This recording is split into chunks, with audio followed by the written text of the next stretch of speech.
game and I really know what I'm doing to deliberately side slip, drop down one elevation, but still be able to fire my guns at you. We're talking rules about the VTOLs because they are a little bit different compared to land vehicles, at least because they do behave a little bit different, but they're not as bad as ASF. I wonder why they're not as bad as ASF. Welcome in, everyone. ASFs are, I mean, there's a reason why they keep creating new games for the ASF every single time, which is a bit annoying. But for VTOLs, it's more or less integrated fairly well into Battletech and into Megamech as well. If you're a Megamech dude,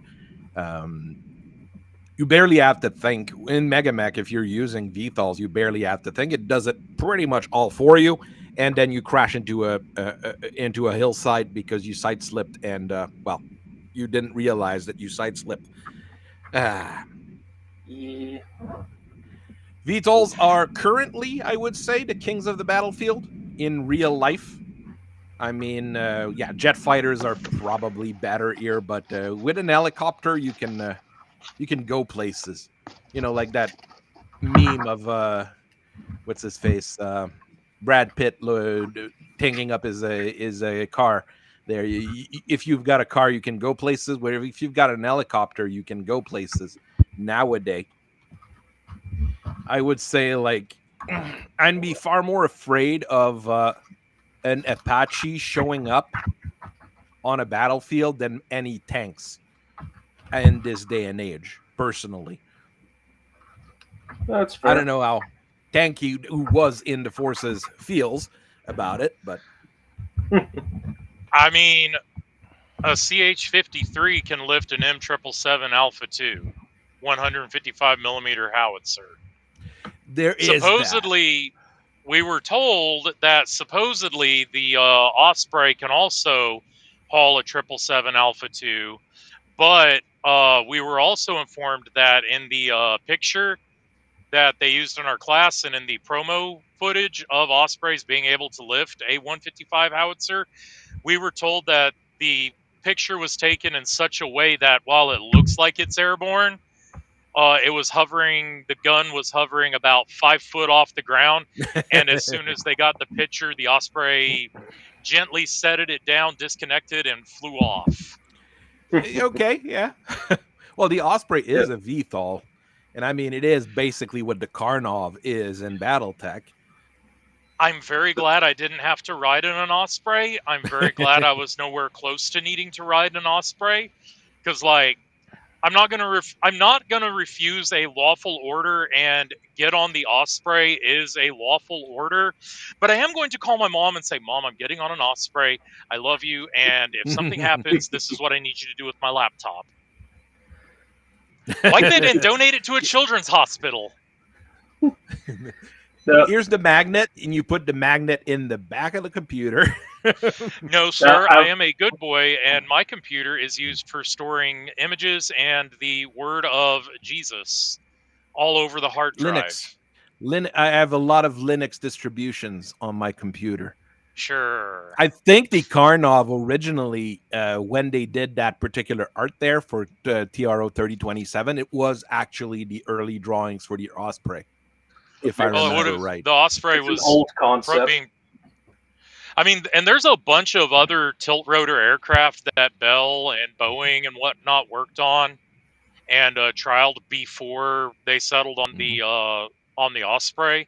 There's model kits of the Osprey going back to the 80s, so yeah, it stands to reason that it was a sci-fi Osprey. Yeah.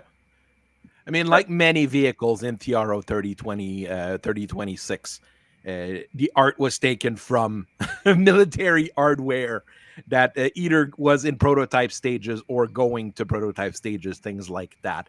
Old concept art that the Pentagon would get. We just gotta. Does it look good enough to greenlit? Like, I remember there used to be a concept art of the. I don't remember if it was the Osprey or one of the ideas for it. It would have been a 4-engine version that would pick up and roll out. Yeah, like that one. and a tank would roll off the back of it. And I love that there's a dinosaur right there. There's a dinosaur right next to it. That makes the King Karnov one of the Oh, hell greatest yeah. picture in Battletech. King With Karnov, with a pteranodon on one side and a diplodocus on the other. that's going to It's a work dinosaur Interestingly, too. there was It's a an work actual dinosaur. there was an actual proposal for a tilt wing, i.e. the wing would have tilted with the engine pods on it that looked just like that. Also, if you want to see a 4-engined Osprey, Transformers Dark of the Moon? Yeah, they had some Dark of the Moon, I think it is. in there. There's like 2 or 3 in the background when the PJs are about to come in and the Rangers are about to come in, and Starscream utterly slashes them to shreds. Yep. But little me is watching this in theaters, and I'm like, oh yeah, Transformers are cool. Is that a 4-engined Osprey? Yeah. King Karnov is great because it's a super heavy VTOL, which is hilarious. It's 200 tons and has a 76 cargo bay, 76 ton cargo bay. So you can drop a Marauder on someone's head with this thing. Yes, literally. Do it. Do it. Do it. Or 3 commandos. And the best part, it's built by the freaking Lyrans. Now. No, it is a Lyran exclusive. It is hilarious support vehicle. Oh, no, it's true. Cal Boeing builds the SA-10 Swallow, which is the same thing. And the Free Worlds have the Walrus. I mean, with the name Walrus, you know it's a good product. Oh, yeah. Now, sillily enough, as I was reading the rules, I found that VTOL infantry can mount up on a VTOL that is airborne as long as they start their turn in the same hex as the VTOL and are at the same elevation as the VTOL. There's only 3 that can do that: the Sylphs, the Cobalt 2C, and the Word Blake exclusive Tornado PAL G17, which also has jump infantry. Okay, unless my copy of Total Warfare has been FAQ'd, which it likely has, that's what my Total Warfare said. Okay, I wouldn't be surprised.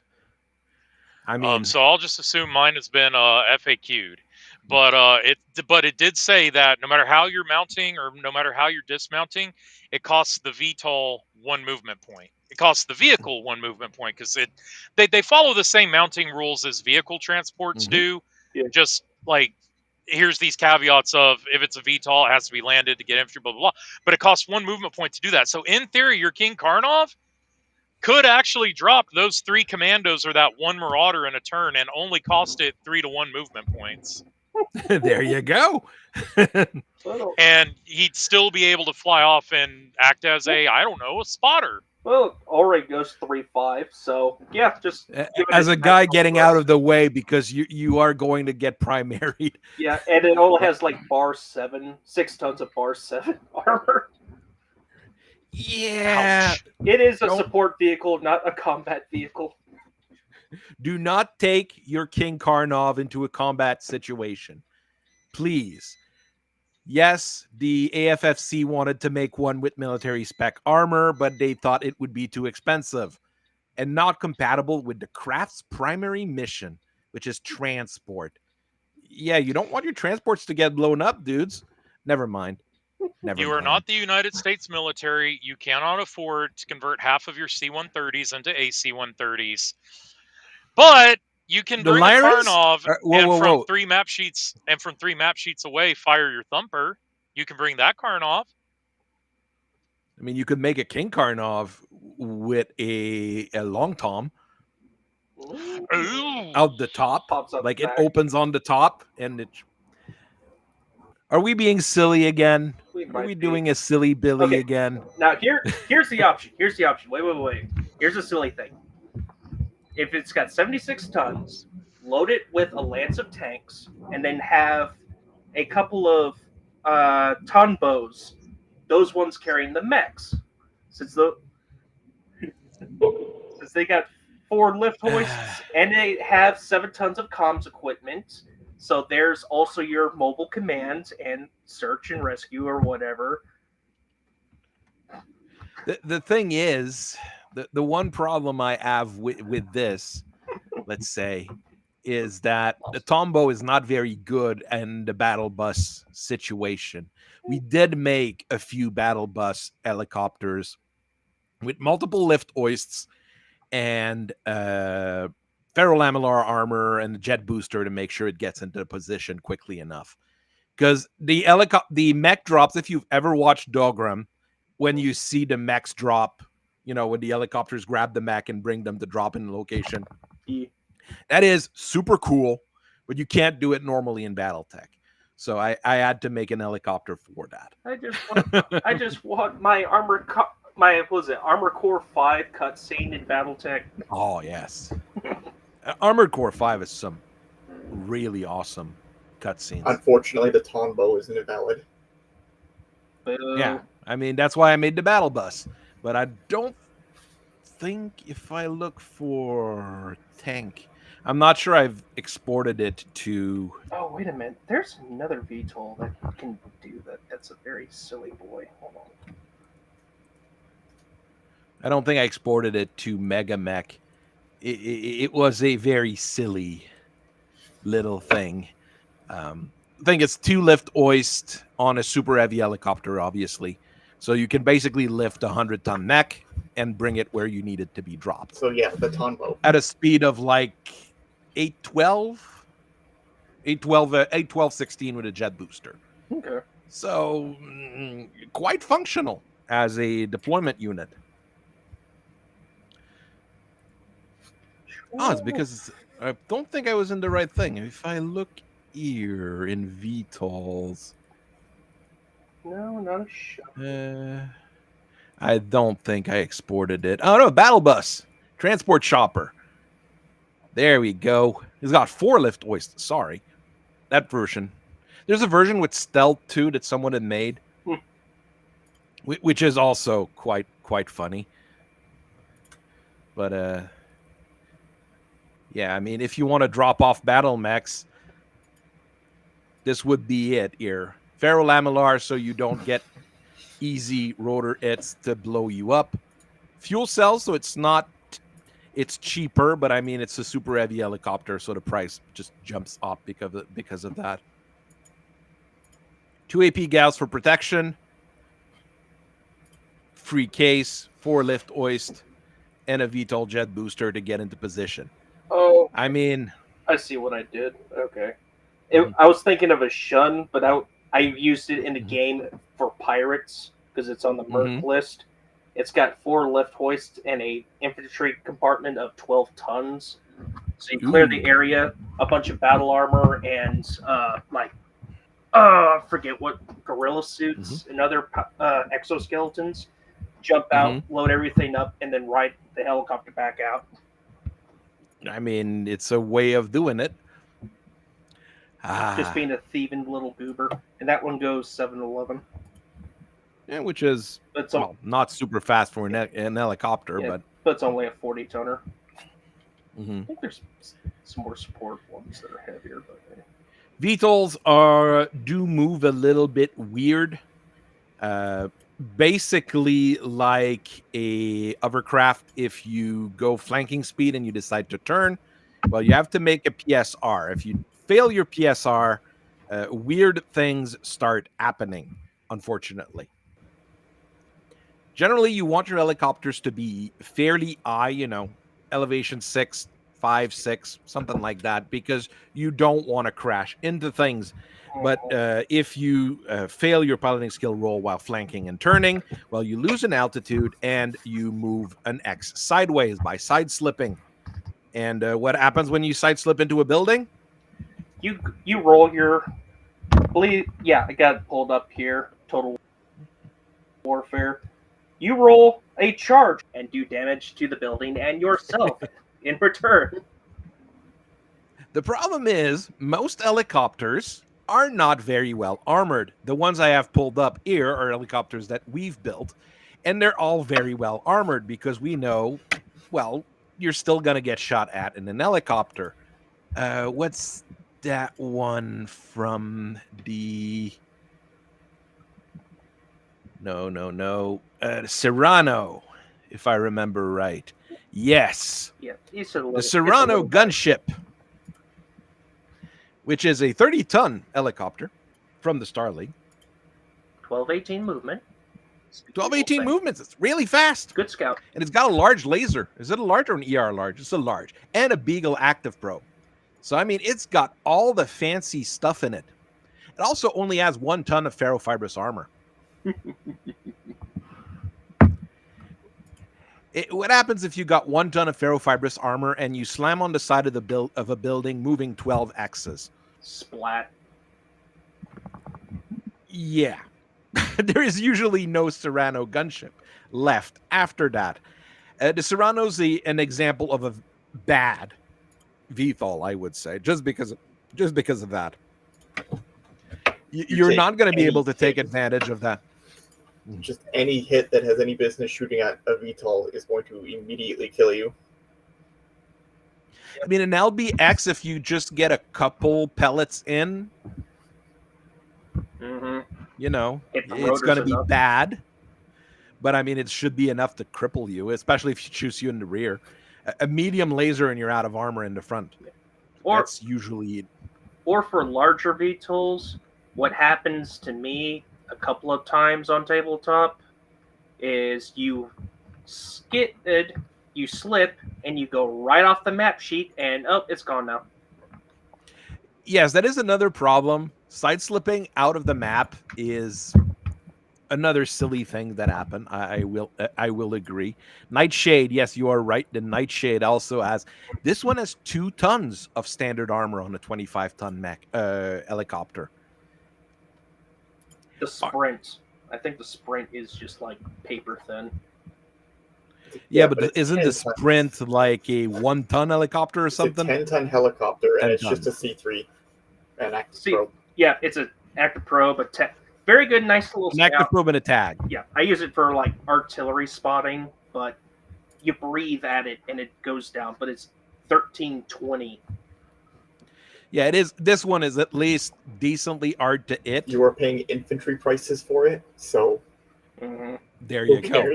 I mean, it's the free tag and active probe can be very useful. And at 10 tons, I mean, it's not. This one's never going to be a huge investment. It's BV-82. I mean, if you need a scout or something to just spot the mines, spot the hidden units, this should do the trick in most situations. It's going to be a bit higher because C3 network, but the base one doesn't have a C3.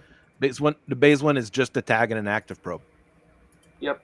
The Sprint. I don't remember if there's even a gunned Sprint. They're just used for like. There's a laser one. Is that one that's came in? He has a medium laser. One whole medium laser. I mean, it's offensive. I mean, as a C3 unit, it can be useful, but it will get SWAT out of the air fairly quickly, or something bad will happen to it. I mean, it's a flying celery. What were you expecting? There you go. It doesn't have. Same with with most vehicles, it doesn't have any quirks. I would put narrow profile on it personally. Give it something, anything, or like the Mantis. That's what I was trying to look for earlier for you. The Mantis. It's got a Beagle. It's got a Guardian, so it's kind of have the same thing as the Sprint, but it also has 5 ER smalls. Because he's trying his best. That's far more aggressive. He's more aggressive. He's a whole 15 tons of fighting machine, just trying his best. I mean, VTOLs, out to learn Orion as the anti-air quirk. You are right. That is a weakness of the VTOLs. They are affected by the anti-air quirk, but I think VTOLs are decently good. They're very hard to hit, so if someone has anti-air, it kind of is worth it. But there are some rather weak helicopters. Nightshade, Serrano are 2 good examples of that. Why you would ever take a ferret, it boggles the mind. Also, as a quick scout, I mean, the thing is that the Sprint exists, so there's not much of a reason to use the ferret. The armored variant has 1.5 tons of standard armor. But it is. Congratulations. The standard has. Why is half it a not ton of even armor. in the list? Oh, because it's an Ionosphere standard. Okay. It's 5. Look at that. Even for me, there's an upgraded one that's still 5 tons narrow profile. That's a 1 I mean, ton it's not infantry. meant to be tough. I mean, if you remember that people didn't have, the fancy stuff during the Succession War, I mean, that's a good spotter during the Succession War It's at got a machine gun. 1523. It's got your spec op teams, I guess. Yeah, One, you can one drop ton someone out the door. For there's a cargo variant. There is a cargo variant. 2.5 doesn't tons have of cargo. armor. It doesn't Yeah. have armor. It has no zero armor.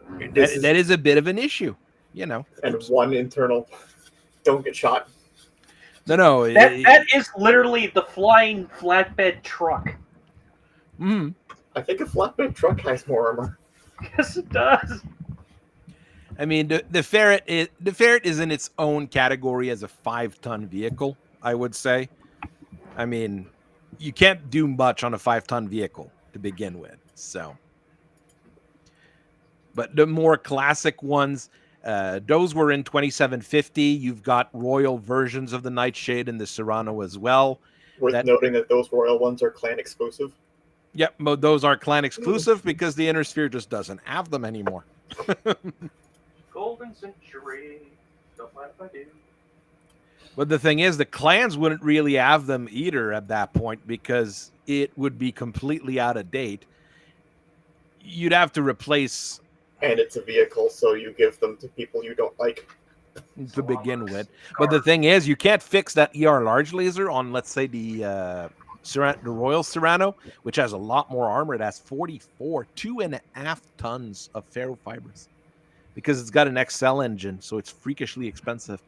But the thing is, you can't fix that ER large laser because you no longer have, Inner Sphere standard ER large lasers in clan space. You only have modern clan ER large lasers. I believe they still do exist because they show up on the C, some of the C variants like the Archer C, Marauder C. I don't think all those fully converted to old clan weapons. Potentially, but it would be a lot easier to just, have them as the. But I mean, on the case of the Serrano era, if you were to No, they did. Never mind. Mixed deck clandom, let's say. Yeah. We'll just mix deck clandom. We'll go with clan ferrofibrous, so you get an extra 4 points of armor, a whole extra point on each facing. But replace replace everything. And then you kind of have the recons on air. Pretty much. You'd have an ER large, 2 anti-missiles. Because Lamau. I mean, you can just keep a ton of reloads for the anti-missiles.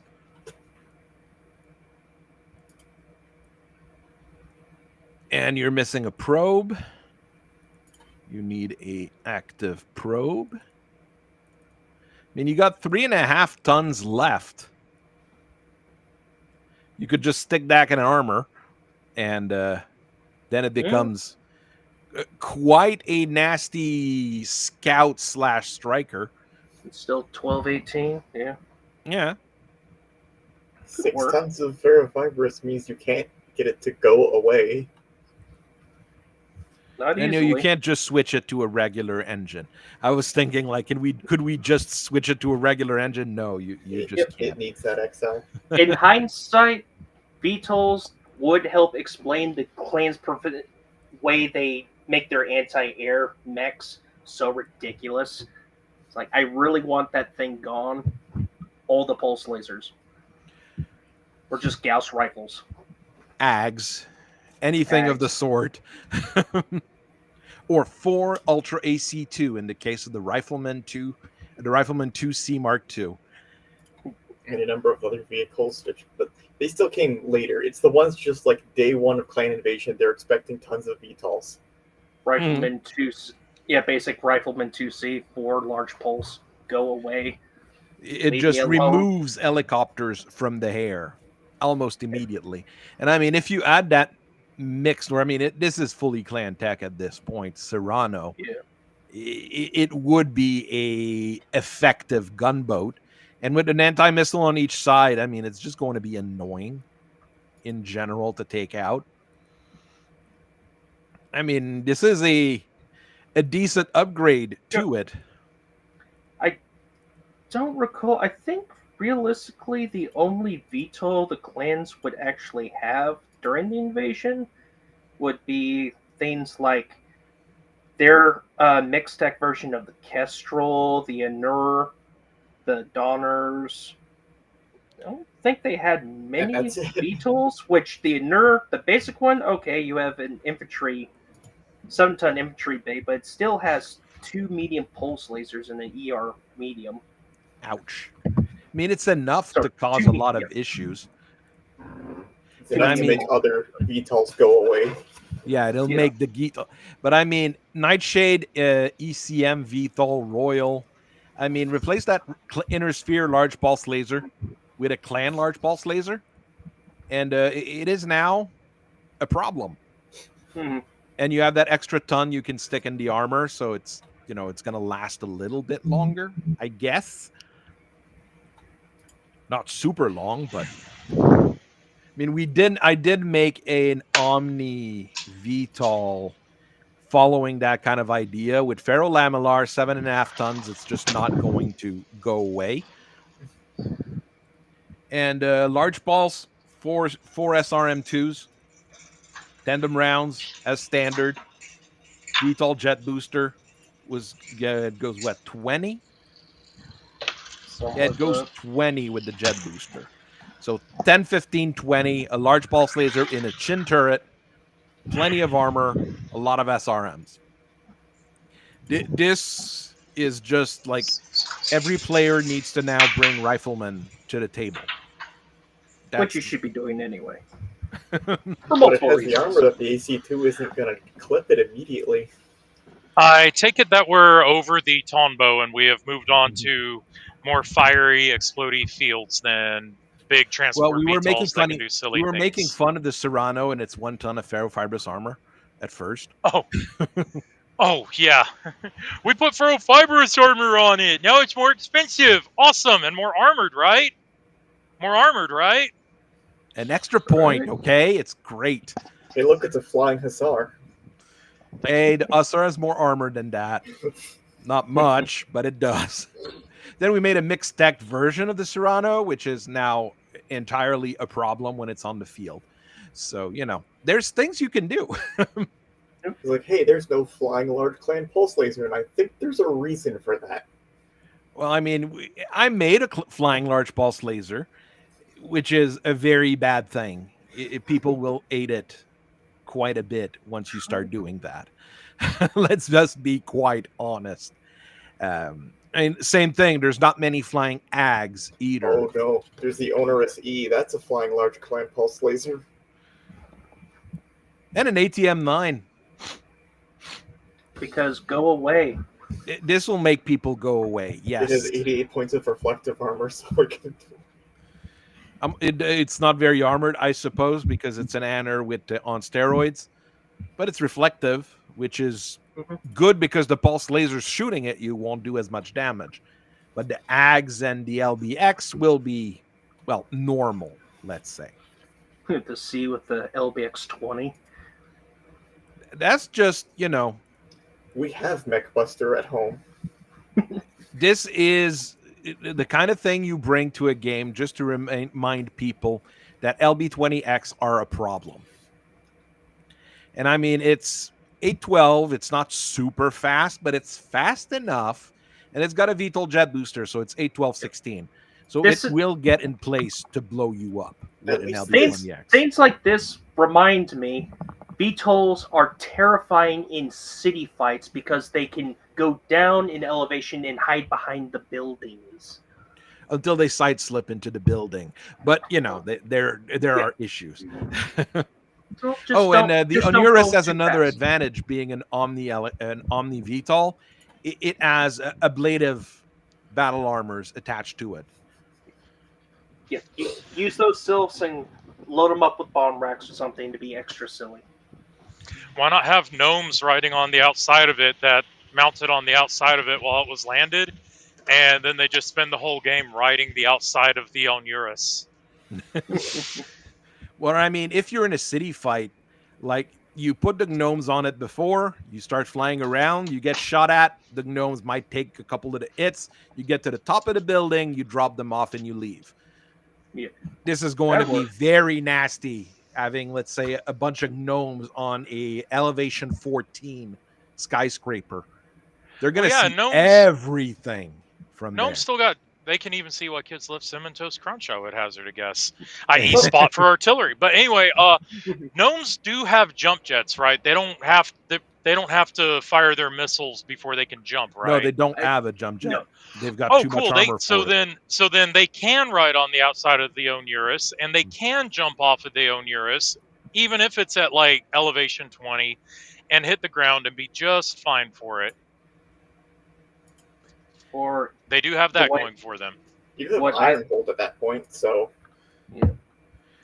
probably cast use Cobalt 2Cs, throw up a bunch of spotters somewhere. Wouldn't you be able to put a protomech, attach a protomech to a Omni vehicle with a mag clamp? Yeah.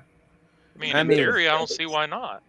Wouldn't it be pleasant to just start bringing a bunch of Onuris and start dropping, I don't know, those super heavy Let's try that. protomechs on top of buildings, just to remind people why helicopters are transport helicopters are a threat. No, cannot but load see, onto. now we're no. Oh. See, but now we're entering that realm where, okay, we can do it, but what's the battle valuation cost going to be? And you see that doing that combo is going to cost you like, I mean, if we're doing like a 12K battle value game, that's a significant. The Onuris is expensive, and most version is going to be 1,500, 1.6, 1.7, 1. I mean, bring the C with the LB20X, and it's your cheapest one. The LB20X carrier is the cheap version. But do I really want? But do I really want my? Because at the end, Onuris is good, and it do have armor. But at the end of the day, all you have to roll when you're shooting an Onuris on your hit location, all you have to roll is a 3, a 4, 10, and 11. I think those are your rotors. Yeah, but rotors take 1/10 of the damage based on the regular thing. You do lose mobility on every hit, though, so that's when things start looking more rough, let's say, for a nice little helicopter. Let's see, when I'm looking at vehicles, whether it's a VTOL, whether it's a big bad tank, I have to ask myself, okay, it's big, it's bad, it's cheaper than a mech, and carries the mech's firepower, but is it worth bringing this that can be tracked and turned into a basically turreted pillbox, then it gets a turret lock, and now it's stuck there, or a VTOL that, oh yeah, flying an LB-20X into someone's rear arc would be awesome. Especially with VTOLs already having a baked-in +1 to hit, which is why VTOL infantry are so gross, because that stacks with +1 for the small target. But is it worth it when it starts taking those rotor hits? It goes quick. That's the thing. Since rotors, I mean, you've got 4 rotor slots on your 5, because turret. I mean, very few VTOLs have turrets. There's a few, but they're very rare. So you've got like 2, 4, 3, 4, 10, 11, 12. I'm terrible at statistics, but that is a decent amount of your potential dice rolls, I would say. I'd have to do the actual map there. And every time you get it on the rotor, your speed goes down by 1. And it adds up fairly quickly. And yeah. even if the damage is reduced by 1/10, I mean, you generally have a massive 2 points of armor on your rotor and 3 points of internal, or 1 point of internal, or however many points of internal you're going to have on the rotor, and it goes real quick.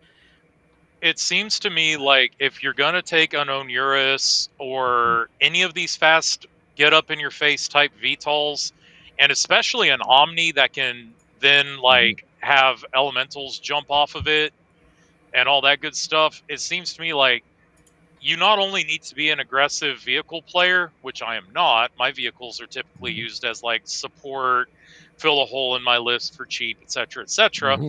But you need to be incredibly aggressive with it, and then be incredibly okay with watching like 16 KB, because if you've got that kind of firepower, you're going to want a crew that can use that kind of firepower. So you're going with a 3-4 crew, and you need to be comfortable with that points investment. It's going to be dead by before turn 4. With the amount of it really depends on the amounts of helicopters you're bringing. I've noticed, because when I bring, a nice huge amount of warriors, and I generally bring the one from the video game or the upgraded version from the video game, medium laser to SRM2s with tandem rounds. I mean, if you're bringing one, it's not a threat. Once you've got 4 on the table, the other guy's gonna have to start, dedicating a star to anti-air. Can confirm. What's up? I mean, he just said he can confirm because that's what he has to do in my campaign. Because I have a tendency to bring a lot of those warriors. It is exactly what I did. I brought in 2 glass spiders. I have the Hag Bane, and I was going to do some other things and decided, wait, they probably don't have that, so I'm not going to. I mean, the upgrade kit for it, I mean, it's still decently cheap. It's $485 battle value. We'll go with this. This is my standard attack helicopter. This is the one I've been using in the Megamech campaign, and that I would recommend people actually use, because it is actually a very, very decent little helicopter. It's a Warrior H-7B, which is the video game version, which is non-canon, but it's canon enough in my book. It's an upgrade kit. So it's got a fuel cell engine rather than a ICE, so you're saving on weight on that. You've got the same speed, 914. I haven't put anything fancy on it. I haven't put a VTOL jet booster. You've got 79 points of armor, which is not the maximum, but I mean, you can take an AC-20 to the nose and not crash, which is quite reasonable. If you're going to do a Flight of the Valkyries list or a Avatar when they got all the helicopters to go blow up the tree and whatnot based, you need to, it's like you're going all in on that. You need to know what you're doing, because they're so fragile that you're just going to start fragile enough that it's a problem. Bodies. Yeah, but they're a threat enough that they're a problem. Yeah. Helicopters in Battletech you have to use in swarms, not in I'm going to bring 1 yellow jacket and snipe you from afar. No, you're going to bring 4 yellow jacket. But at that point, those will get very expensive. That's the problem. Those little H-7B upgrades at 485 BV, that's 500 BV. Even let's say you're playing a 6,000 point game, you invested 2,000 points of your 6,000 in 4 attack helicopters, it can cause an issue. Probably in the 6,000 game, I wouldn't do that, but I'd bring 2. I would bring 2. The other guy will have to pay attention to them. Mount tandem rounds in them, it brings you about 500. If I had some yellow jacket light, because there is a yellow jacket light Gauss, I do believe. Yes, I would bring one of those. I would bring one of those. And I would park it in the back corner and drive it up to elevation 4 and just rain a single light Gauss every turn and just be that annoying, because you can't hit me back. I outrange you. Yeah, the Aquamoth I've been using as well. I'm not a massive fan of it. It's still around 500 BVs. At 500 BV, bring 2 of them, and the other guy's going to have to start paying attention to. what you're bringing on the table, and it makes sense that you're bringing some air support with your unit. There's a version with more armor where you're only bringing one light Gauss reload, and I think that's the better version of the two. I mean, 16 shots. I mean, it's enough for a for game. a light Gauss on a light VTOL like that. I mean, I think we're good to go. And 44 points of armor is nothing to sneeze at. It's not super fast, though. At 812, let's face it, it's not the fastest thing around, but it's cheap in money and it's cheap in BV.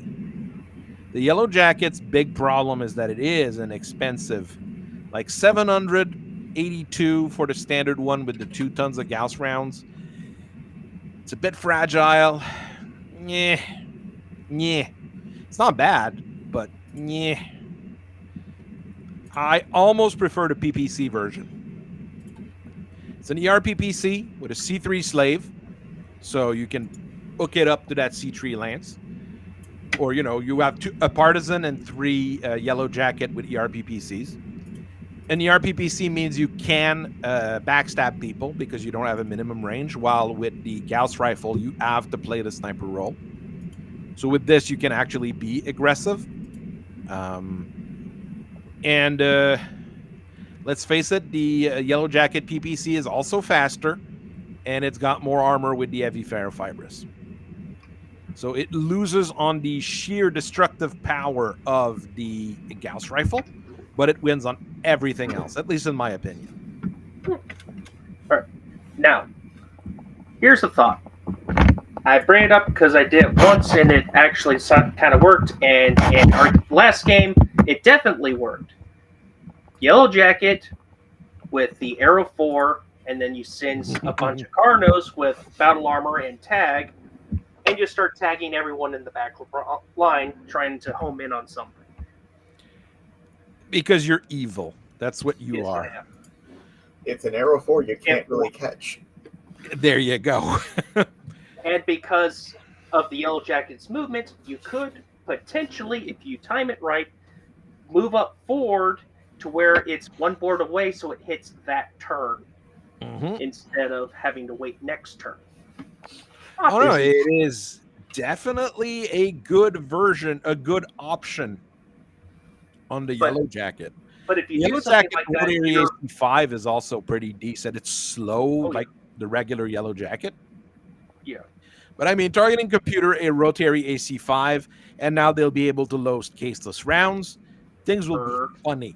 You'll be able to burr at your art's content. So I mean, but this is the that would be that goes right up along with an idea. I think it's a yellow M15. You could park it behind like a level 3 building and indirect fire with it, or a level 3 hill, and just indirect fire with it. And if things look too hot, you're really fast, you just scoot off. Oh, where's that VTOL part? The biggest problem we've got here is whenever we're saying here, like VTOLs bring swarms of them or large groups of them. The problem with the Yellow Jackets and things like that, they're all around 800, 900 BV. Those things start being really expensive, and you're not going to be able to bring much else with it. While the really cheap helicopters, the SOAR, I mean, that's a paramedic equipment, so maybe not the best thing to bring. But it's maybe not for every pickup game. It's like if you do a mixed unit, say you're playing Marians, you put one VTOL in it because that's how they roll, and then have your mech, your tank, your battle armor, and whatever. Or maybe you do a pair of VTOLs and a pair of tanks, so they're bouncing off each other. I didn't know that existed. The Trireme Infantry Transport. That sounds fun. 16-ton cargo. ECM. 2 SRM2s for defense, which is not much. Not much armor. It's a super heavy. Not that expensive. I mean, 16-ton of cargo, that's 4 battle armor squad for the inner sphere. That is scary. Trireme. There is a warrior with the LRM-15 that you were talking about, Danky. What version is that with the LRM-15? 7 HB is an LRM-5, kind of funny but pretty useless. Oh, Uh, oh no. The trireme, that 36 mhm. is specific, where what I'm seeing, it specifically says battle armor compartment. Oh, 36-ton battle armor compartment. You know who has that? ooh. It's a Fed Sons and Republic, but in Mm. Dark Age, the Capellans got it, and in Ilkon, the frickin' Smoke Jags get it. Well, the Smoke Jags are technically Republic of the Spheres, so. Yeah, but Oh yeah, the Cobras. We already talked about it. It is a a thing. That's nearly a whole star of battle armor. Or Yeah. no, that's nearly that's a cluster of battle armor, depending on what you take. But I mean, an LRM. There is a warrior with an LRM-10. You can do with 2 tons of ammo, so you can do the funny things with semi-guided, or other fun assortment of things. So I mean, they're already things, and that one's 446 BV. If you stick semi-guided in it, it'll be like 6,000 because how semi-guideds work. But I mean, this is it's basic and it works. And that's the beauty of the Warrior's your standard helicopter that everybody has, and there should be more variants of it in the end, really. It ought to be ubiquitous, Intersphere and Clan ubiquitous if it's not already. Well, no, not the clans, because the clans have their own version of the Warrior, which is the Donner. 21 tons, because we have to be special. The Donner is what happens when the Warrior gets very, very, very mad and has an ER large laser instead of an AC2, which is a little bit more aggressive. Like I was saying earlier, I don't know if you were on stream or not, I'd prefer regular SRM2s to Streak SRM2s because you can mount tandems on them or Infernos or, all the fun stuff. Which the Streak SRM2s, they're good because they always lock and fire, but I mean, you're in an helicopter. You're not going to be going through those 50 shots anyways. I don't need to stick around to see if I lock on next turn because I'm probably not going to be here. If I'm in SRM range, I'm probably not going to be here next turn. I need to make it count. Well, no, with Warriors and Donners, you're going to be in someone's back to shoot those things. And then move to somebody else's back next turn, and then somebody else's back the turn after. Yep. You just rotate between the people's backs to shoot those. ER large laser is quite threatening. It is quite threatening. It's a mix of a clan Yellow Jacket and a warrior. It's got warrior DNA. It's trying to be Yellow Jacket because it can't quite squeeze the 15 points. All it can do is 10. And 10 is more than enough. Let's be honest. The only kicker with being in someone's back is that these things never happen in a vacuum. It's probably going to have someone behind him. Yeah. You're right, but I mean, if you're bringing 4 of them, then this things get funny. But I mean, the Donner, like most clan things, it's double the price of the Warrior, so you can't be as funny with it. Let's say. You have also the Balak, which is very mean. Basic version with an ER medium laser, so basically a large laser, and 2 ATM-6 with enough ammo. Probably too much ammo. I'd remove a ton of it and put more armor on. That's just me. That's fair, but it goes 11-17. 11-17. So it's a pain to hit. And I mean, you won't be bringing extended range ammo on it anyways. You're going to have maybe a ton of standard, and the rest will be high explosives. So you can be in someone's back and just press the button repeatedly to blow them up. This is very, I'll bring very the ER mean. bullets. For Adder 85, I may or may not have turned those into improved ATM 6s so they can load the Infernos. Why are you evil? Why are you evil? Huh? Well, society made it, so now we use it. Oh, there is a version for tanky ear with a pair of LRM-15. Hell yeah! Drop behind a hill, indirect fire.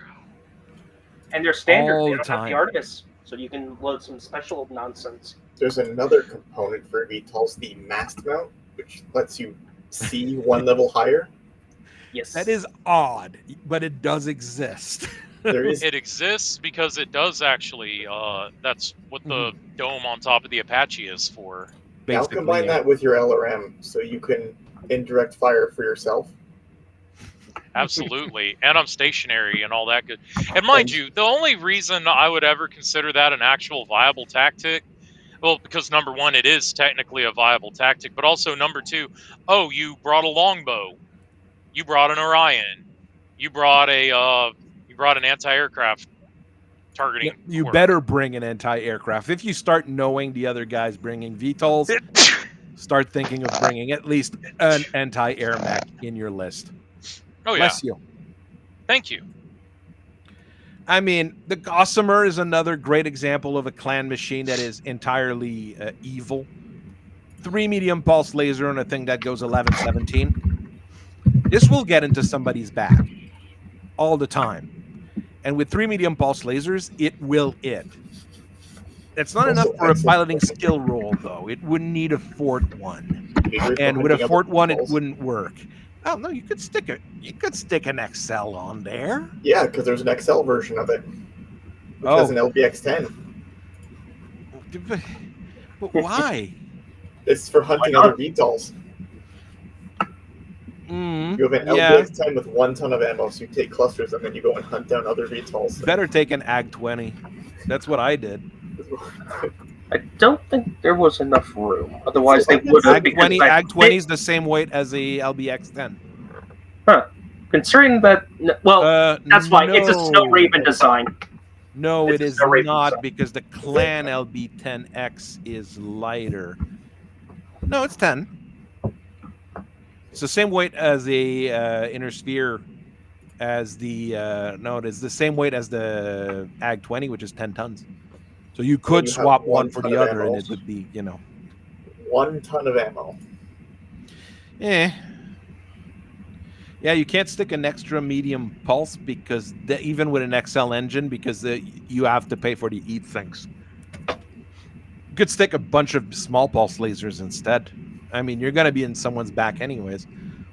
I mean, the two helicopter hunters I built for the Oregon Federation that are built by our good friends in Clan Snow Raven that are hiding out with us and not really being Snow Ravens. Vespa is what they keep for themselves and they sell to their good friends. Clan Ferrofibrous. I mean, the two versions are identical for the body. The difference is the equipment. AG-20, 2 tons of ammo, or for the Inner Sphere versions, an LB-10 with 2 tons of ammo.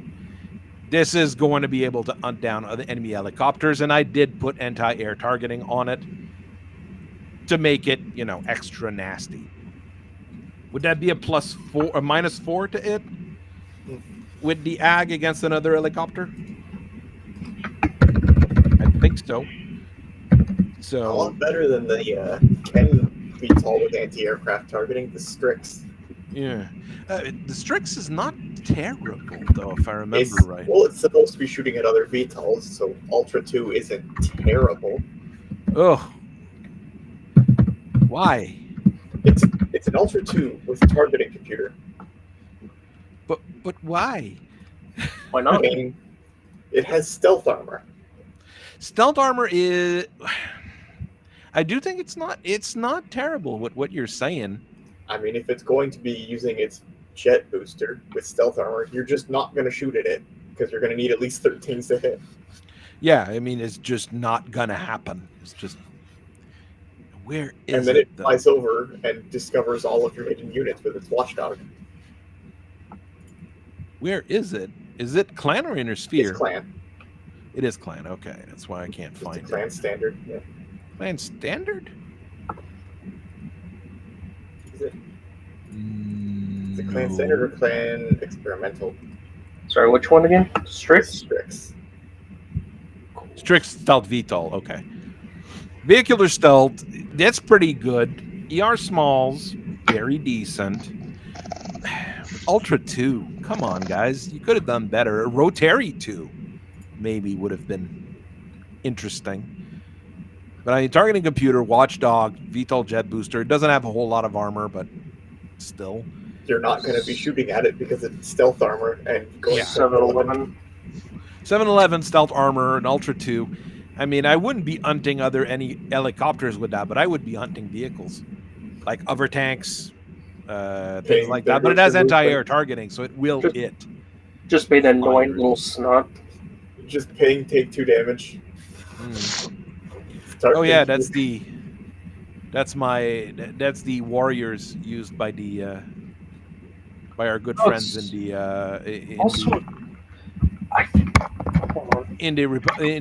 Rimworld's Republic and friends. Yeah, those are getting very nasty as well. All C3 equipped. I think there's. But I mean, those are not official, unfortunately. You could swap the Scotty with a Hag 20, the Ultra 10, and 2 micro lasers.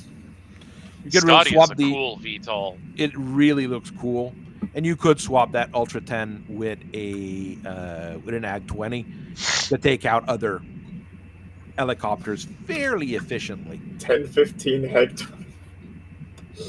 A 10-15 Ag 20. I mean, always a good thing to bring to the table. The BV, I don't know if the BV would be impacted if we did that though. Maybe quite a bit because Hag 20 is quite expensive BV wise. There's also the fact that Ultra 10 is in a turret. It does have an Ultra 10, which is expensive as well, so it's not in a turret. Whoa, okay, it's about an extra 100. Probably more since I turreted it. No, okay. So it's an extra 100 BV with an Ag 20 instead. And now it can do drive-by shooting instead of having to turn and present and risk a slide slip. Yep. There's not that many helicopters with chin turrets, but it's not a bad thing in some situations. Off the top of my head, I know the Scatty's got one, and I think it's called the Kite, and it's got a bunch of chemical lasers and a chin turret. That thing. Yay! We get to play with chemical lasers now. Chemical lasers are not terrible on vehicles. To be and the Garuda has one. It has an ER large laser in a turret. Okay. Kite. I know which one you're talking about. Red Kite attack VTOL. Yes. 1117 with a 135 fuel cell, 25 tons, 835 BV. But I mean, it's because it's got 6 chemical lasers. I mean, that thing will get into your back, press the button, and you will fall down because that deals 30 damage. So there is a good chance you'll take at least 20 out of those 30s. It has a Black Hawk Coup. It has a Black Hawk Coup's arm for its armament. There you go. And that one arm is now in your rear arc. Take one of the chemical laser off, put a targeting computer on. Fix the ammo feed problems. Yeah, but that's a secondary thing. Okay, This was clearly built cheaply. It's built by Quicksell. That's all you need. I thought it was a Hell's Horses VTOL. No, this is a Quicksell product. True and true. Lovely. No, it's never going to lose the ammo feed problems. It's so over. But I mean, because the problem is that it's got 6 chemical lasers. So, oh no, you have to take off one of the chemical lasers and a ton of ammo to be able to put a targeting computer on, because it would be an inner sphere targeting computer. You have enough ammo. You have 90 shots. Yeah, you're gonna die before you shoot those 90 shots. And only 4 of the chemical lasers are in the turret. So you can take the 2 off the front, drop a ton of ammo.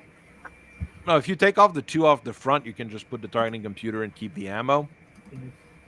You could buff up the armor. Nah, why would we do that? Sounds expensive. Don't do that. Oh, no. I've got a terrible idea. So we go here. We put targeting computer inner sphere because we're building it cheap.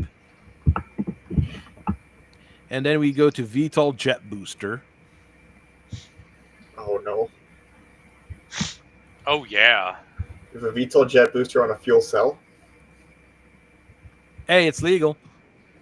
I'm not sure how it works, but it's legal. You're really how even does a fuel cell work in the first place? You overclock the battery, I guess. Very You carefully. know how a Tesla works? Yeah, it's a battery. That's what a fuel cell is. You really overtax that lithium-ion battery. Yes, so it'll blow up. But you know, things happen. To make great things happen, you have to sacrifice something, like a pilot.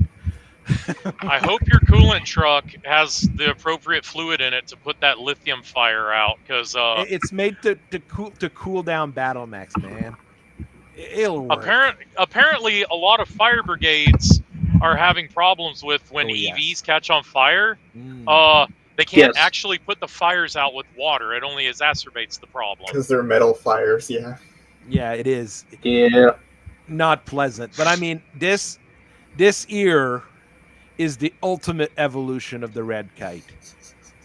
It doesn't shoot as hard, but it'll be more accurate, and it moves 22. It'll side slip all over the place, and there's a good chance it'll blow up because it's made by Quickcell, but Who it cares? is What a weak aggressive. pilot. You tell that pilot there is no need to turn.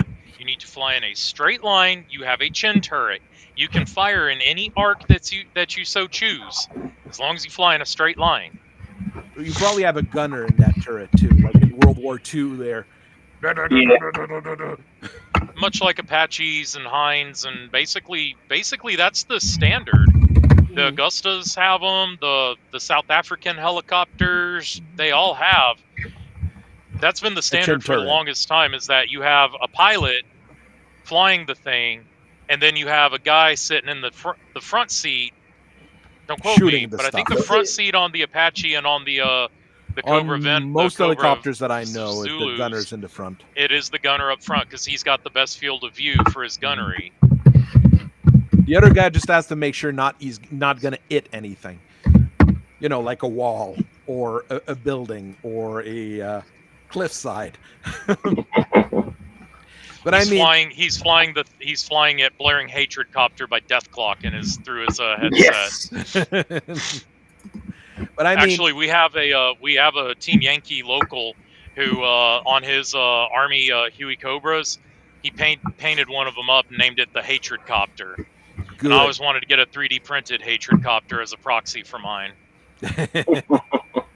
But I mean, But it's those things were still under gargantuan. 1,000 BV. It's 900 BV. So in a big game, you can bring a squad of 4 of those things with a targeting computer, VTOL jet booster, chemical lasers out the wazoo, and the other guy's just going to be like, what can I do against helicopters that go that fast and shoot that hard?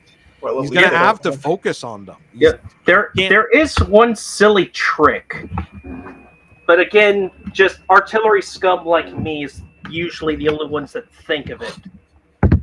Arrow 4, airburst. You gotta leave the target, but I was thinking those airburst long toms and pumpers. yeah, that's the Counts as only a flat way to. attack. I'm not It's familiar with but you have airburst to- artillery in Battletech, but I do know there is an air defense arrow. Yep, That's there's for that too. shooting down ASFs. That is meant to go into you the wanna be high altitude map sheet. You want to be silly and be flying around on the high altitude map sheet? That's cool. I shoot in map sheets. Let's go. There you go. I mean, it is. I forget the rules for it. I've only done it a few times, but you can airburst certain artillery weapons, and Arrow 4 is specifically one of them. There is airburst ammo for most of the artillery. I'm not sure how the mortar airburst would work against an helicopter. It doesn't. It doesn't. It's just a cluster shell. So Sad.jpg. yeah. You said mortar like such a Frenchman. Hey, c'est un mortier, Chris. Okay. Merde.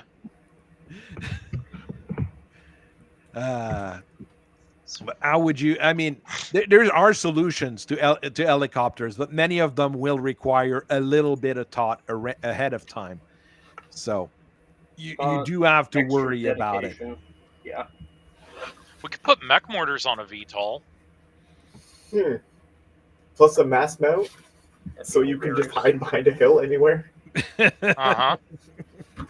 How to look very silly and be decently effective doing it. So there's just a mass mount that peeks up behind a hill, and then you just get hit by mortars. Look, in Vietnam, and I actually have one of the Flames of War NOM models for it before Battlefront decided, no, we're going to discontinue all the cool Huey models and just give you the plastic Huey and the Huey Cobra, which is the incorrect model for Vietnam, but whatever. But as I was reading up on the helicopter air cavalry units, it was like everything they brought on those helicopters was like basically taking the place of what normal foot infantry would have. So for artillery, like, yeah, you had your air mobile infantry mortars and whatnot, but then you had the Huey Hog, which had big old friggin' 2.75-inch rocket launchers on its stub wings, like big catapult mech looking boxes, and its only job was to basically be air mobile artillery. So I'm like, hey, if we can do that in Vietnam, we can do it in Battletech. I mean, there's a whole lot of things you could. I mean, you could mount like just as many rocket launchers as you would want on a helicopter. That's what I was gonna say. That's what I was gonna say was, do you Or a know big how many ass rocket MRM. launcher tents? Do you know? And with the MRMs getting buffed, with the MRMs getting buffed, like, hell yeah, there it is, 2 MRM 40s, and that's all you need. Well, no, you would need a very big helicopter for that, like that Kamakiri attack VTOL with a PPC and 2 Thunderbolt 10s, or an improved Heavy Gauss if you're wanting to have some fun. I mean, we can do Ride of the Valkyries, Burn Down the Tree, and Avatar in Battletech. It's just you're going all in on VTOLs. I really hope you hit what you're aiming for, and if you make it to turn 5 without half your army being shot down, you're doing good. Oh yeah, there's many things that can go very, very bad very, very quickly. I mean, even the basic Ripper from the Star League era, it can carry infantry, but it has 2 medium lasers and is fast as fuck. So, and that's all it's there for. It does not need to engage. Forget about those medium lasers. Your job is to get the PAL suits in, because Star League had PAL suits. Get those PAL suits in, secure the objective, fly the hell off. You can gunboat with a pair of medium lasers. You're going to be annoying enough quickly enough. The version with small pulse lasers is even more funny because you're going to be able to support that PAL group you drop down to shoot down all the infantry that's trying to stop them. That's going to be machine guns. Yeah, machine guns are 2 small pulse lasers. Small pulse lasers being strictly superior in every single way. It does take a while for you to get the 4-ton infantry one, which is what you would use for splitting up your infantry if you're not taking a turn off. Oh no, I have a very, very silly thing I will share as soon as I finish crunching these numbers. Oh, he's crunching numbers. That is not a good sign. It's already under 6,000, so I'm upping the pilots because, this is going to be hilarious. Hey, and the Ripper was available during the 3rd Succession War. This is a very reasonable helicopter. This sounds like FedSun's trickery. Well, originally it's Cal Boeing, so yes, it is FedSun's trickery. But everybody but the Free Worlds League had them at that point because, Cal Boeing doesn't really care. Cal Boeing is known for selling things to everyone in massive amounts. What does the Cal stand for? California? I am not sure. Because I can see Boeing saying, screw it, we're going to base everything out of California. Federated Boeing Engineers. Oh, it's a derivative of Federated Boeing. It's not actual Boeing. Because Boeing's Federated Boeing. Ah. Okay. Which is a branch of Boeing Interstellar. See, that's the thing with big companies in Battletech. They get very, very big, and they start having a lot of little friends and derivatives over time. They're buying up all Okay. the contractors and subcontractors. Or they create shell accounts and shell companies. Not much of a shell company if Boeing is still in the name. It's shell enough. It's a different taxation bracket. If you're gonna have a shell company and want to still kind of let people know it's Boeing, why not call it Cal Boing Called or Boing. Cal Bong? Haha, bong. Remember how to do this. Cavalry attack helicopter, SRM-6, 3 SRM-2. That's gonna be That's a good one. pleasant. See, that's what's going to be supporting those infantry that the Ripper just dropped off. That's But the little one that bird. Cal Boeing builds is meant to bring battle armor infiltrators. So stealth armor, Guardian ECM, VTOL jet boosters, and mag shots. Okay, the only issue I have with it is that it has mag shots, which is, not very good. But everything else is a big problem that is waiting to happen. I mean, you're getting the stealth armor bonus, plus the VTOL bonus, plus whatever movement bonus you get out of lighting Which that jet is- booster up. It's going to be fast. It is going to be really fast. Is that it? Vehicle stealth? Yeah. Or is that...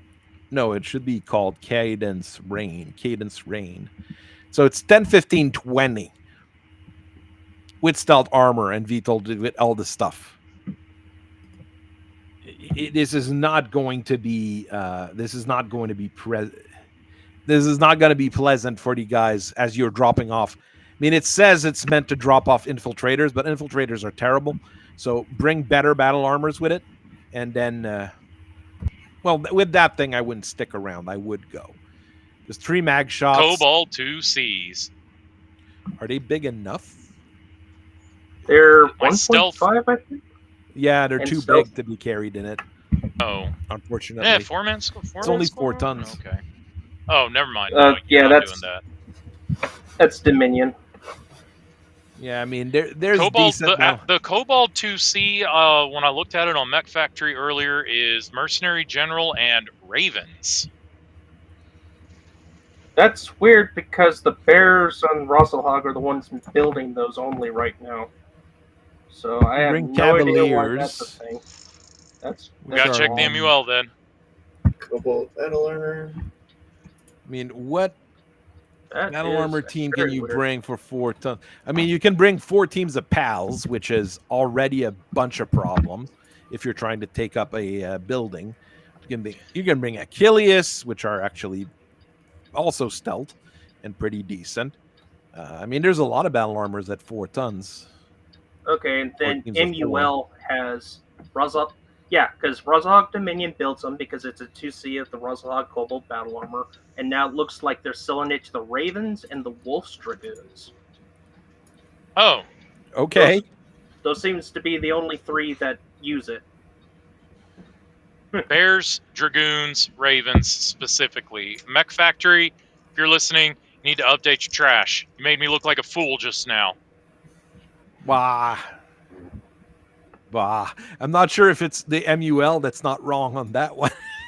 That's the weird part. Oh yeah, we are talking Yeah. about Battletech. There's like 10 different ways to get record sheets, 5 different ways to build a list, and so many different printings of the rule books that we don't actually know if my book hasn't been FAQ'd or not about VTOL infantry mounting Exactly. VTOLs.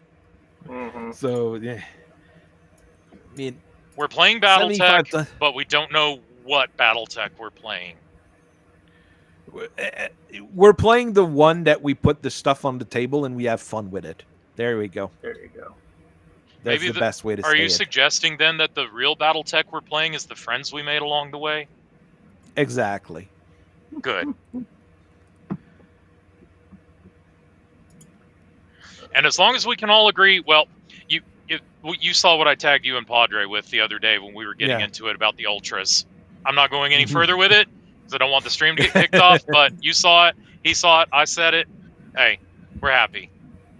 We're all in agreement. I mean, You can do a lot of nasty things with a transport helicopter with a big enough battle armor bay, especially if the battle armor is smaller, 75 ton each, like Major's saying here, to 1 ton battle armor. I mean, there's just so much.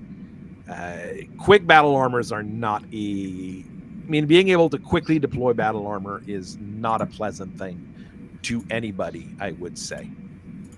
The only issue I have with how battle armor deploys, especially clans, because doctrinally, elementals being carried on Omnimex, they ought to be able to just, like, I get costing a movement point for the carrier, I get that, that's fine, but they ought to be able to just jump off and immediately start hooking and jabbing. And apparently, unless you bring the Nova, build around a Nova formation out of campaign ops or whatever, you can't do that. And I'm sitting here and I'm like, man, I ought to be able to run right out of the VTOL, run right out of the APC, whatever, and just like immediately get stuck in if I'm in battle armor. Infantry I get because they have to set up, they have to like get all their shit squared away and get sorted, but battle armor, as soon as you step foot on the surface, you're hooking and jabbing. Should be even troops normally. I mean, they get an ability. Professor, I just sent you 2 screenshots. Yeah, that's what I'm trying to pull up here. Is that your corn folder of illegal only toes subscriptions? So that's the 6,000. No, that is the. So 6,000 BV, Onuris C, Onuris C. That's the LB20X versions, right? Mm-hmm. Balak Strike VTOL because that's nasty. Cardinal. What is 2 battle armor because funny.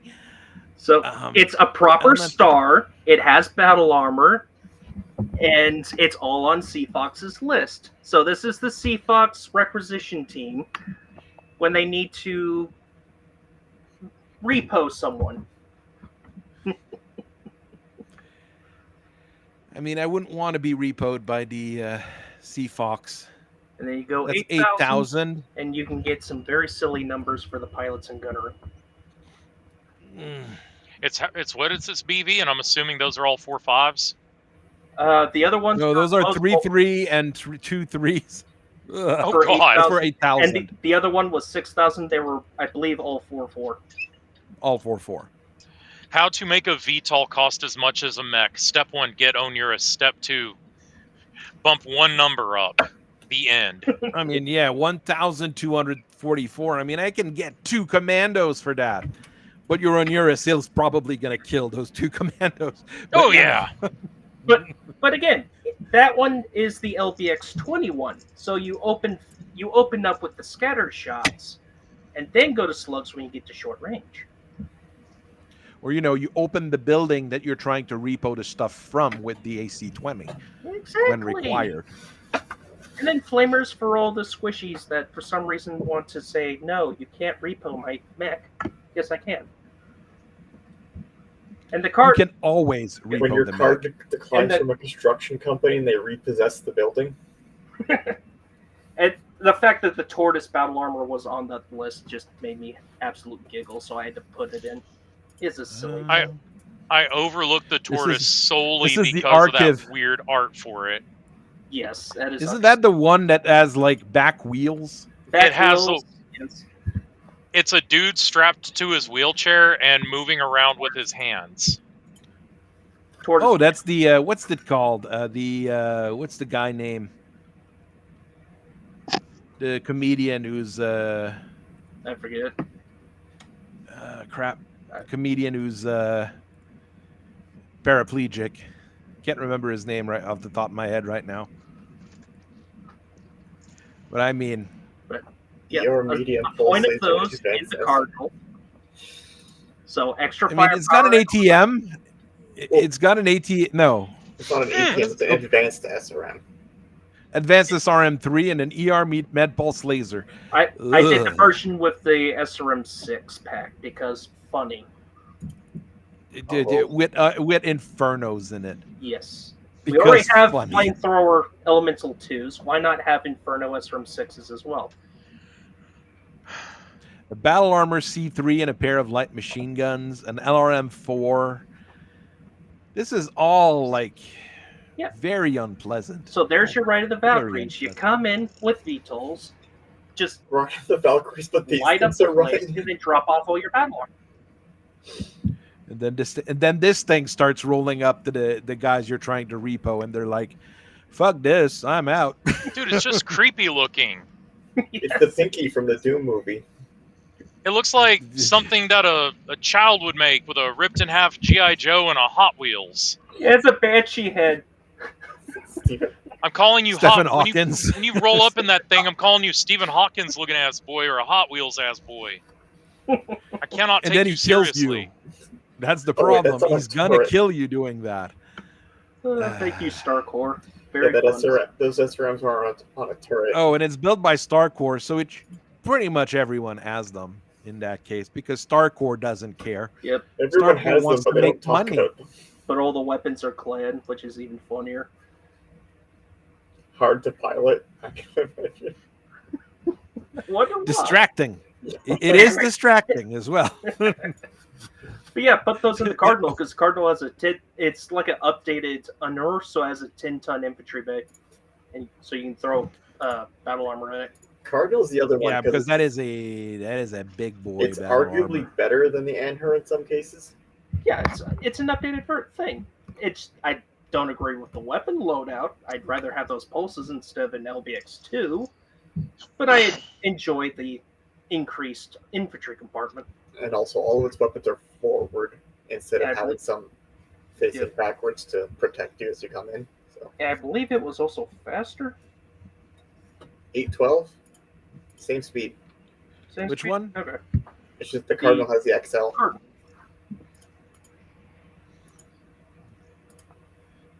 It is a I clan pulled one. but many a fan off of a Cardinal back in the day to glue onto the back of a mech's backpack to make a VTOL backpack for a mech. That was in vogue back in Clicky Tech. 10, Shout out Cardinal- Jeff from Vegas and your silly kit bashes. Yeah, Cardinal's another new box design. It's a big fat boy. 50 I mean, 2 tons. AP Gauss, not terrible, and RM5 is useful to drop smokes. It's got smoke up the LB2X, landing well, zone. for some reason you have an LB2X, For unfortunately. plinking at other VTOLs.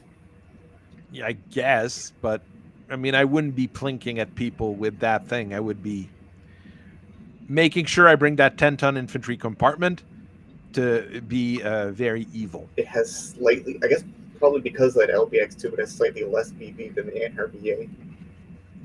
Oh, yeah, it's just, I mean- or just slightly more BB, slightly less than the regular Anhur. So It's cheap. arguably the same. In It's BB cheap and wise, allows you to carry a lot of things, which is not a bad thing. BB wise, yeah. C-bill wise, no. Details. 10-ton infantry bay, yeah?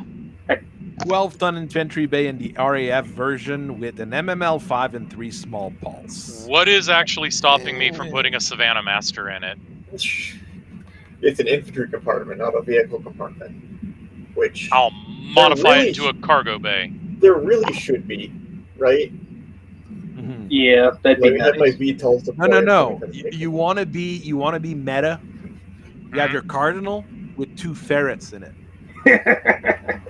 Parasite. So I put a VTOLs. VTOL in your VTOL because I heard you like VTOLs.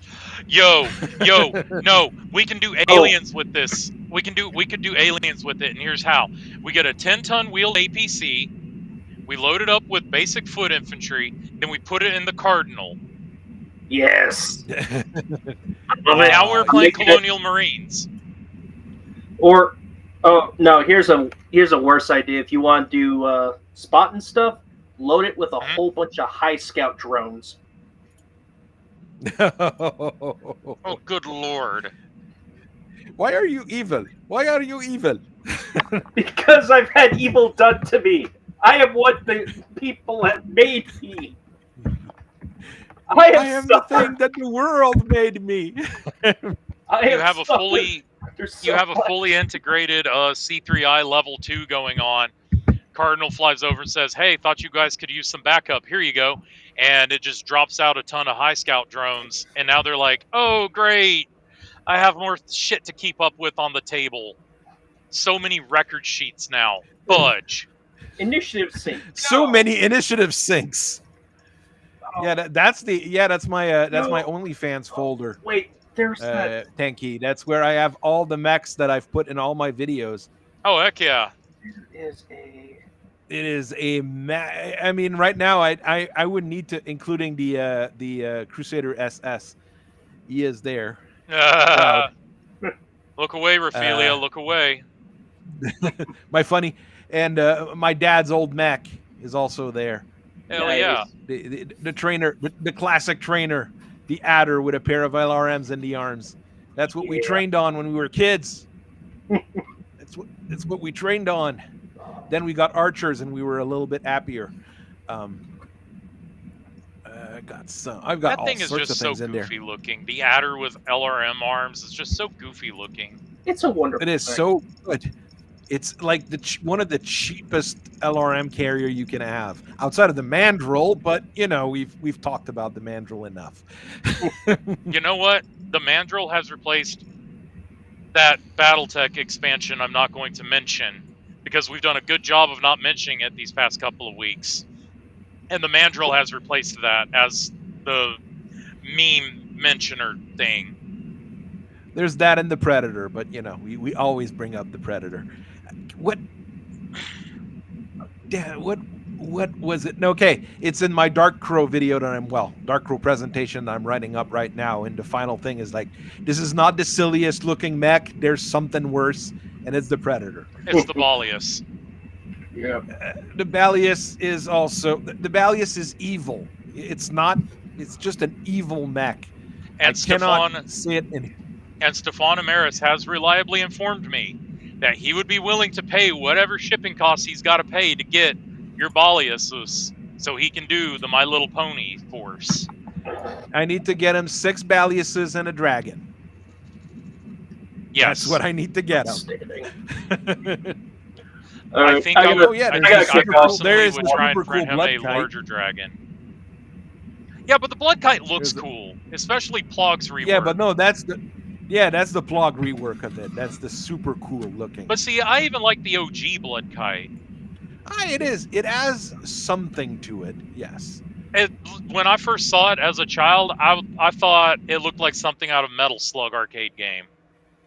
Yes, it has that particular feeling to it. It's rounded. It's Gleebly.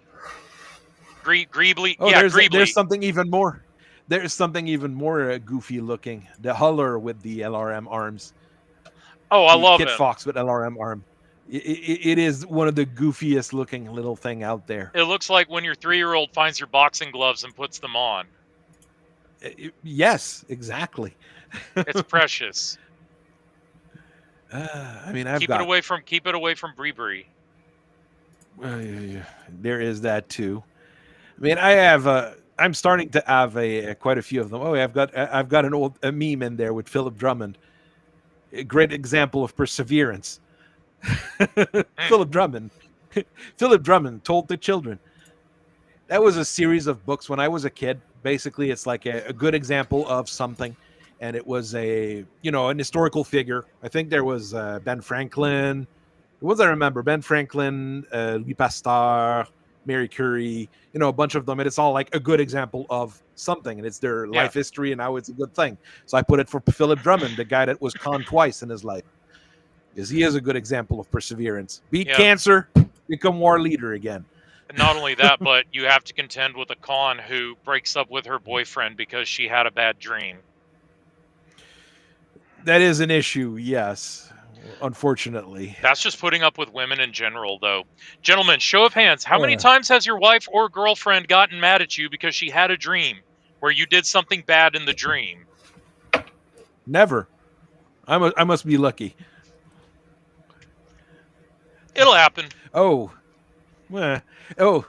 There's the... no, that's a summoner with the LRM racks and the SRMs and the arms. That one's funky looking as well. I've always seen it with the LRM racks at the bottom, though, not at the top. That's because That's when a they custom made by someone. when Tiro 3050 Revised came out, and they Mhm. had digital art assets that the Mhm. drawings were then based on, there used to be a website where it showed all the 3050 Omnimechs and their configurations. And that Mm. was also when they standardized that, like, heavy lasers have a octagonal port, all that, or is it hexagonal? I don't remember. But they standardized a lot of stuff, and that's what that Summoner variant came out looking like. Ooh, that's a nice thing to learn. So when we saw the Clicky Tech Summoner that had the big LRM boxes, it was like, oh, that's what it looks like. And no, turns out that's the Summoner 2. And it has 5 levels. There's Wolverine. He's so cool. We've got. I mean, I've gotten some fun stuff. I mean, I've been painting all this stuff recently because I'm doing mechs that nobody's ever heard about. But you know, there's the meme you made. Um, Oh no, the Victor Davian Borat. yeah, Ah! yeah. I mean, I've got a lot of pictures, and I'm not done here. I've got those werewolves that I got to put in there to I thought I was fucking so Valius. slick using Asa Akira as Omi Kuri. I thought I was so slick for that one. I've got my chariot. But it's not my mech chariot. I still got to figure out. I'll probably have to make the chariot bigger because I tried to put a berserker in it, and it's a little bit, too huge for it. I mean, it's my chariot. Horses. I don't like painting, or I think my problem is that I don't like painting horses. That might very well be it. So the Balius might be just a bad thing because of that. Yeah. But do you have VTOL pictures though? So many good. No, because I haven't. Is the warrior available now in plastic? I haven't bought any of the vehicle boxes The Hunter because I Killer don't want vehicles. box. The Hunter Killer box has like 2 behemoths, 2 Ontos, 2 Skulkers, and then I think it's the Warrior H7. Okay. I think it's the Warriors in Everything it. else is- It's 2 VTOLs, but everything else is they're the still metal. only 2 VTOLs. Mm. And the Ontoses and the Behemoths in that box are incredibly undersized, in my opinion. They should be completely overhanging those hexes. Mm. That is a problem. Hey, you wanted to know a little bit about how I 3D print the stuff every once in a while. So I am going to go with a model that I bought recently with the Berserker Proxy. Just some pretty cool poses. One thing you need to know, I'm printing off a Bamboo A1 Mini. Okay. Most Bamboo machines will come with the Bamboo Lab app, which behaves pretty much always the same. I've got the handy app on my phone, and I've got the program on my computer, and I have noticed that every time I print a something that's profiled for an A1 or an A1 Mini, it automatically adjusts it for my P1S. Yes, because it will adjust itself. In the top section here, you have a sync info. This here, a pair of legs for a Cyclops, but not the Cyclops battle mech, the Cyclops monster. I'm going to be printing that later today. After the stream, probably I'm going to start working on that here. We're going to go with something fairly simple at first. Offline is the most basic thing. Often enough, when you get the STLs from most reliable sellers, you'll have a version that is supported and a version that is unsupported. If you go through Unrested generally doesn't have a supported version. Supported is generally for your resin printers, but there's reasons why you, as a PLA printer, will be using it as well. I'll explain it as we go. And it seems to me like great. It seems like it would automatically do, because like when I printed my son's Mandalorian helmet, there was a part that I wasn't sure how it was going to print, and lo and behold, even though in the 3D viewer and the print preview preview, as it were. You can, like move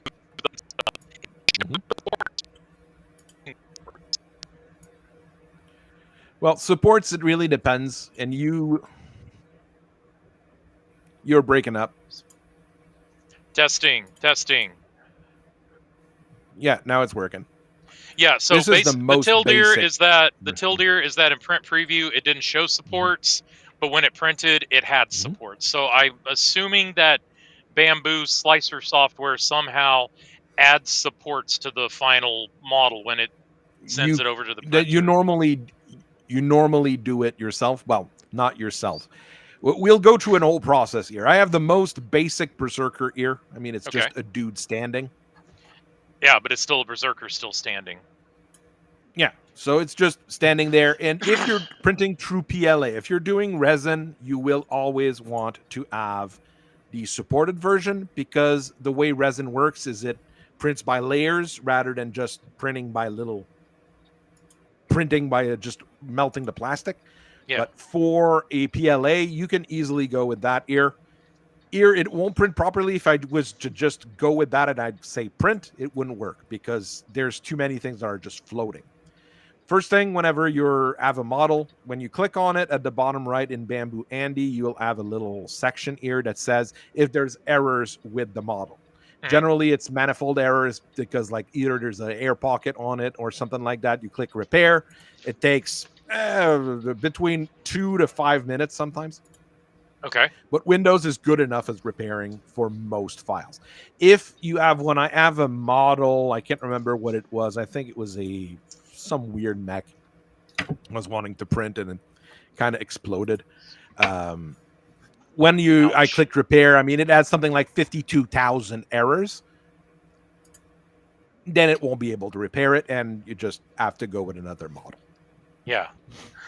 Quality-wise, the standard Bamboo nozzles, you get a 0.4 with your printer when you buy it.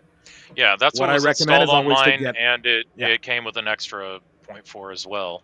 Yeah, you can easily get the 0.2s, which is what I use to do miniatures. I'm just explaining to the people here. The 0.2s are very good for miniatures because it's going to give you far more details and far more ability to control things, but it's going to take a lot longer. I mean, it's not like geometrical. I mean, it's not like you have a 0.4, a 0.2 will take 2 times as long. No, it can take up to 3 to 4 times longer because of how things are layered up.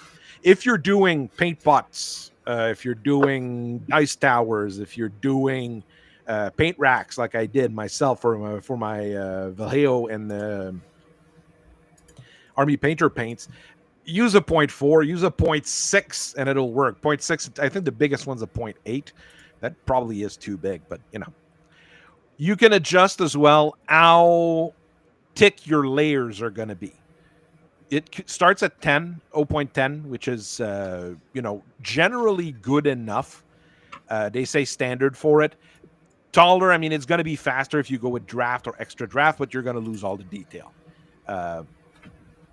You can go 0.08 high quality or optimal. Yeah. This will give you a little bit more detail normally, and the layers are going to be just a little bit smaller, so it's going to be longer, but you're generally going to have a better finish when you choose that. So that's why I generally use 0.8 high quality when I do Battletech minis or minis in general. Of course, right now I'm mass producing all sorts of fantasy stuff, so I'm going with just basic, but that's different. So 0.8 generally enough. After that, you don't really need to mess with anything. I've never had to mess with anything. There's things you can do. You can change the scene position, all sorts of things. Don't really mess with that. Yeah. Same with strength. Strength, I generally don't mess with most things. The thing is that top and bottom shell, that's how it's going to finish at the top of your model. Yeah. So if you leave it as monotonic, that's why you'll see, like, if you look from the top up close, you'll see like little lines at the top. That's how it comes out as monotonic. You can put it as little brackets, things like that. It generally, unless you're looking like up close with a magnifying glass, you're not going to see it. And if it's painted, you're generally fine. But you're going to have people that are going to be special about Yeah. it. Well, You don't have to my multi thing with this too much. printing these on my thing with printing them on an F.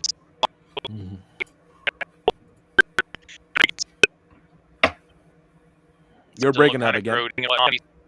How about now? No, I'm doing fine now.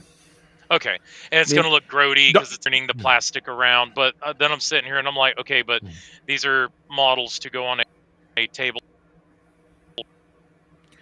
top from 3 feet away. I'm not in a PMS competition. Like, I just want a berserk interdictor. Yeah. You want something to be able to just put on a table.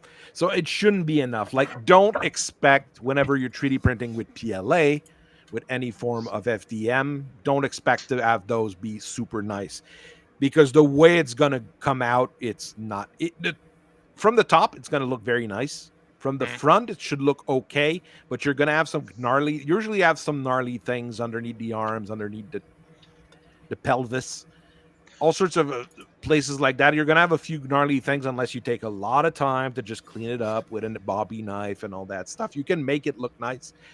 I try, and even though I try, it's usually, I always find that it's not enough. I'm wondering if it would be worthwhile to print the model at an angle. You're going to use a lot of plastic at an angle, in making you do supports, but the angle is when you do the resin style printing. You're going to do it at an angle, but I'll show you why you do that as well in a minute or a two or whatever. All right. The one thing you want to change normally is sparse infill, which is the infill inside the thing. I usually put it to 20%. It'll use more plastic, but it'll make it a little bit tougher, which is not a bad thing. And I usually use default is rectilinear, which is basically just crosses inside your thing. I use gyroid because it's a little wavy pattern. And it's actually far more tough for a thing that's spindly like a model with legs, arms, inner body. It's going to be more resistant. If you're building a really big thing, let's say you're printing a building, or something like that, go honeycomb. Honeycombs are your toughest form of anything. That's why bees make honeycombs. But for something small like a mech, it's not going to make a difference. But if you're doing a big thing, or if you're printing one of those like what you did with the NovaCat, the really big NovaCat, use honeycombs instead of gyroid because it's going to be more resistant then. Oh, I've got news for you. The guy who printed that NovaCat and that Fafner, he did not honeycomb them. So it is a bit fragile. Oh, they're still tough. I've had them for about 5 years now. They're pretty tough. They're still trucking along. Okay. But I did notice that they is going to be a bit squared. Support, enable support. Always do that because you want to have support. I usually do build plate only because if you don't do build plate only, it'll do supports like in between the different locations. And it might start being difficult to clean. It'll be more difficult to clean if you do that. If you do build plate only, it's a little bit easier to clean, but it can go all over the place. Have a very nice evening, Major. It's thank you for being here. And in others, one thing I'd like to do one skirt loop. What it's going to do with one skirt loop, it's going to do a little circle around your model of melted plastic. But it basically primes your nozzle so it doesn't have any like nasty issues trying to print properly afterwards because it's going to already be, flowing a little bit. I do it that way. I find that it does a little bit better. And then once you've got all of that done, you click slice plate and it will get it ready to print with the supports. I'm not going to do that because that takes a lot of juice out of my computer. And it's going to crash the stream. Oh, we don't want to do that. No. So if you're doing a flat mech or a mech that's standing like this or, normally standing or like walking, something like that, doing it like this is not too bad because it's a straight thing. It's going to print from the bottom up as usual. And it's not going to cause much issues. Where you can have issues is we're going to go with another model here with the Arise, which is the art from the trading card for the Berserker. It's Okay. really cool looking. If you've never card art, I have to go and pull it up. I'm sure some Well, the people have Berserker never card art seen is it. badass. I mean, and it's the one with the battle armor underneath it. So you've got like the axe down, the little battle armor shooting up at it. Yeah, this one here is really badass, and that's the one that they're trying to copy with this particular pose. The problem is it's not like standing properly. It's all hunched over. You've got the foot standing up here. You've got even the back foot is not standing up. If you try to support this with PLA, it will work, but you're going to have supports everywhere, and it's going to be a nightmare to try to clean Ouch. that up. What you do when you in one of those kind of situation and you have the supported version, you go Rise supported as an example, because that's going to be like the resin version of the printing. Yeah. The resin version of the printing comes with a whole set of supports. Oh, it's It has fat. supports built in for. It has supports built in from the 40. That's for a resin printer. It's going to take an eternity to print because it's going to do every single little strut there. It's going to do point by point rather than going like a resin printer with just like basically bubbles it up. But by doing it like this, if you do supports, you're going to have like 2 supports in the back, a support on the side, another support on the other side. You're going to have just a few of your own supports, and everything else is supported by those struts, which are super easy to break off, super easy to clean. Yeah. So when you have a model in a weird posture and you have access to that, do it. That's when you use the resin style support. It's going to take much longer, but it's going to be a lot easier for you to clean up and to print properly. Mine had a problem. Well, not a problem. Mine, I cleaned it up. The arm broke off, and I can't find the arm. Well, that's my life. I mean, me personally, if I do it in the lab on my computer, put 4 of them on a plate, hit send and go, start printing, comes up and says, "Oh, it's going to take 18 hours to print." Okay, cool. Well, I'm going to be home in 2 or 3 days anyway, so I mean that's more than enough time. There you go. Also, I thought that the P1S did not have a built-in camera for time lapsing and watching it and whatnot. Turns out it actually does. That's cool. Yeah, like I hit print today. I printed my son a dinosaur tooth. Hit print while I was stuck in traffic in Atlanta. Started watching it start printing. And I was like, oh, wow, hell yeah. I mean, that is the other fun thing you have to know. If you have a 3D printer at home, a bunch of us do now for all sorts of reasons. When the wife or the kids ask for something, you do it.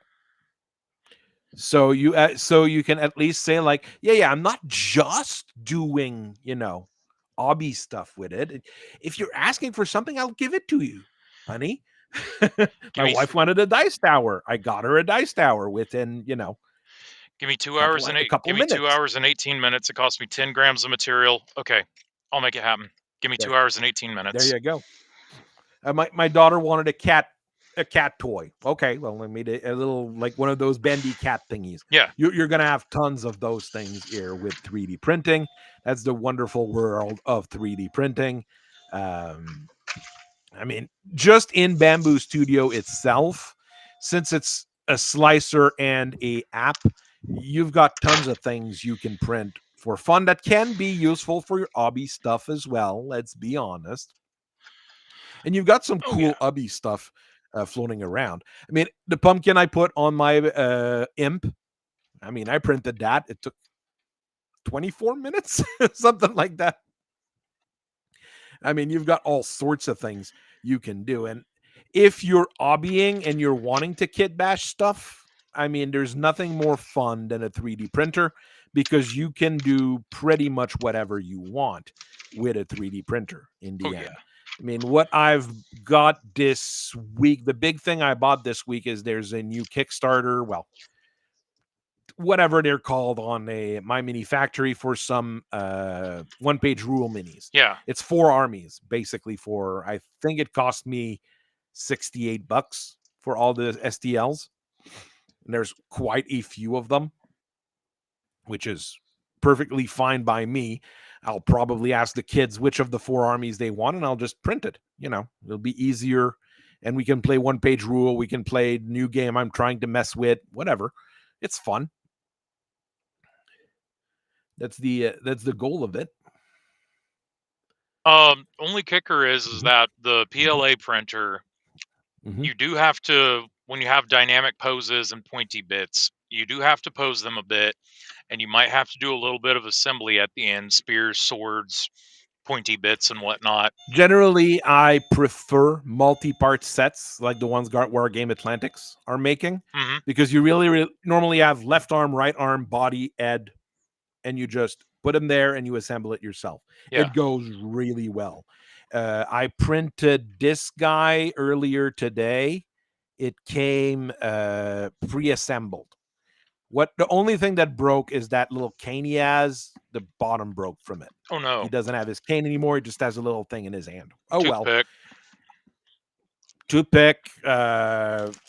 Always keep a handy thing of trombones, paper clips with you, especially if you're doing swords. Paper clips make great swords. I mean, you can fix it like that, or you can be like me and just say, like, do I really want him to have a cane? Do I really care enough to do that? That's the point where I'm at sometimes. Right now, I'm going to be doing the Cyclops from the Beastman army, big old Cyclops.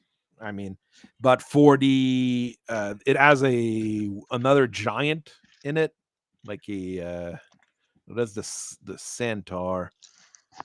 Where's the giant? The regular giant. Yeah, it's the weird saber-tooth tiger lion. Oh, that's cool. Rather than have two swords, I've put he has a sword, and I took a Messenian shield from a Wargame Atlantic model, and I upscaled it to 200%. Put it on his arm, so he has a shield. This is the beauty of 3D printing when you're doing all sorts of fun things, especially with fantasy, weird sci-fi, things like that. Like, okay, I want my U.S. Marines to all have, shields like the Romans. There you go. Just make a whole bunch of that. Do not put think Roman for a helmets second on my Marines. Do not think for a second that there is a barracks room right now with a bunch of Marines in it, and they're all sitting there, bring up Roman shields, Centurion helmets to sneak out to the field and have Roman shields and Centurion helmets. There you it's go. Real. It's because happening Marines right now. are Marines. I mean, there's Wargames Atlantics. I've been super happy with every product that they've delivered in STL form because they're all multi-part set that are really easy to assemble and to print. Those are really nice, and it's what's fun with Wargames Atlantic is that they have all sorts of things. Like those are 1812 American infantry, skeletal Korean soldiers, some Russian lord. Eastern Roman armored infantry. I mean, you've got through Wargame Atlantic, you've got like everything, like including what era do you want to play in? Including it's a technical Toyotathon. pickup truck. It's Toyotathon Yes, on my 3D printer. Toyota Taunt. Well, it's a Ford. You can tell because you look from the back. It's clearly a Ford. Oh, well, hell. I'm sure more than a few made their way over there. Yeah. I mean, and then you put a Roman centurion in the back holding the machine gun. I'm sure you can do that as well. No. I'd do it. I mean, that's the beauty of it. 3D printing is just, it's still the Wild West. I recommend supporting the people who do good stuff because they deserve it. Because some people are working really hard to make things. Some of them is not as good. Some of them is not great. Like these Greek models compared to the Wargame Atlantics model, they're not as good because they're multi-part, but they're not well done multi-parts. Well, They put the torso and the legs separate rather than, give me a body, 2 arms, and a head. But no, they went all over the place. well, consider that Wargames Atlantic is an established studio, and they can afford to pay someone to just sit there, and that is your job: sculpt 3D assets for Wargames Atlantic, Printing. as opposed to, hey guys, I run a Patreon, but I have like a day job and all that good stuff. So support me if you like my work, which is fine. I'm just saying, they're Wargames Atlantic v The quality is going to be Rando. quite different. Exactly, yeah. This year, I keep printing those because they're really cool. The Continental Soldiers, I really like them. I'd like to replace the rifles, but that's just me. Well, you know what they say: inside the heart of every Canadian is an American yearning to be free. There you go. The Napoleonic zombie upgrade kit is something they just gave out for free. Oh, that's cool as hell. Some Napoleonic zombies. Oh, what is that game? Silver Bayonet. It's like horror RPG skirmish set in the Napoleonic era. There you go. That's Hell perfect for that. And I mean, it's perfect for whatever you're doing. That's yes, you can do it to play Warhammer. You can do it to play this or that, or just print models, make up your own games, make up your own rules, have fun with it. Yes, I've got that little Italian tankette that I've printed. It's not very good looking. The hands on this guy broke off, unfortunately, so it doesn't look great, but it is a Italian tankette. It's worth like a pity amount of points in bolt action, but I can run that, a regular tank, and my I can bring that, my AB-41 armored car, and a regular M14 medium tank. I can bring all three and have 3 vehicles on the table when most people can only bring 1. Absolutely. They're not going to be good, but I'm going to have 3 of them. Oh lordy! Once I start printing vehicles for bolt action, it's over for these hoes up our. It's so over for them. I will die. I will die gloriously. See, that's where our FDMs are limited. I don't think we would be able to print good looking, like really organic, detailed dragons and even Tyranids and stuff. But man, do I want to print a dragon head for a wall mount. I mean, my problem is my printer's too small. I need a huge one. Well, you've got a 256 by 256 by 256, right? Yeah. Same as me. It's not going to be big enough. The basic difference between your printer I'd want to have mine, one on the wall. yeah. The difference between your A1 and my P1S is that mine is a bigger machine, but my AMD is enclosed, my printer is enclosed, and I have a few more bells and whistles than you. Yeah. No, the A1 Mini from Bamboo is the cheapest you can get. Yeah. And it works fantastic for what it does. Don't try to do anything fancy. I was going to go with that one, but then it was pointed out to me, do you really want the cats and cat hair getting all up in it? And it's like, okay, I'll spend a couple hundred more bucks. My cat is very interested in it until I give her food, basically. Basically, she comes next to it and starts looking at it, looking at me, looking at it, looking at me. And I'm like, okay. That and your filament's exposed. So, like, once you pop the bag, you got to print with that spool before it gets humidified. And, well, I don't know what the humidity's like. Well, I have a dehumidifier in my basement, so I generally don't have these kinds of issues. It's just a basement dehumidifier because I need it. I mean, I could probably combine a whole bunch of the stuff I have to make like very nice things for that game I'm messing with, or things in general. Those Janissaries were really fun to paint. Yeah. Printing was not super fun because they were really a bit weird. But painting those was fun. It's technically for Araby and Warhammer, but I mean those are basic Janissaries you could use in any historical game, and those were fun to print and paint. I'm really stoked to use it to start printing a crap load of hexes. Because right now, I put my spare mechs, my 3D printed mechs and third parties and whatnot on MDF hexes, but I'm really stoked to actually put them on normal height hexes and whatnot. That way, my MDFs, I can use them as terrain features and whatnot. I don't know if you've got that one. It's a Raphelia that shared it. It is the best X base for Battletech I've ever seen in terms of FDM printing or printing in general. I'll have to dig back through the Let's server see if then. it pops up. I'll put it back up on the server. Oh hell yeah! I know. Very simple. Found But it has a little hole for your magnet if you're magnetizing them. And see, I put steel the best way to print those.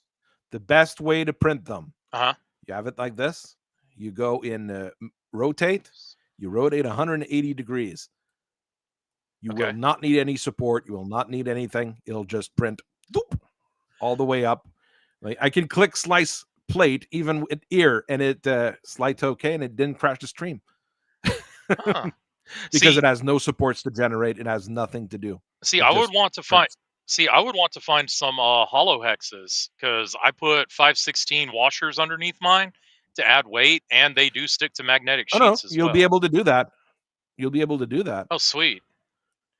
Because the bottom is hollow. You've got a hollow bottom with a little bump in the middle for those. It's a little bump in the middle, so you can put your washer around it. And you can so they're hollow. So they are hollow. It's just a little bump.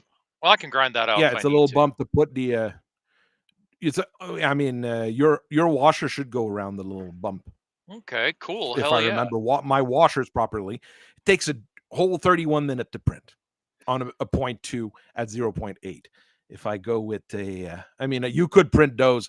I mean, if you're going to mass produce them, stick your 0.4 nozzle in because you don't need quality. It's just a freaking base. Yeah, we want quantity there. Yeah, absolutely. So stick your 0.4 in. It'll probably take like 15 minutes to print, 15 minutes to print each of them. And I mean, you don't try to print a whole plate of them. I've tried once. It was a very bad idea, and it made a very big mess. So don't try that. I'm going to do it anyway. I know you're going to do it anyway. You're going to have your mess, and it's your problem.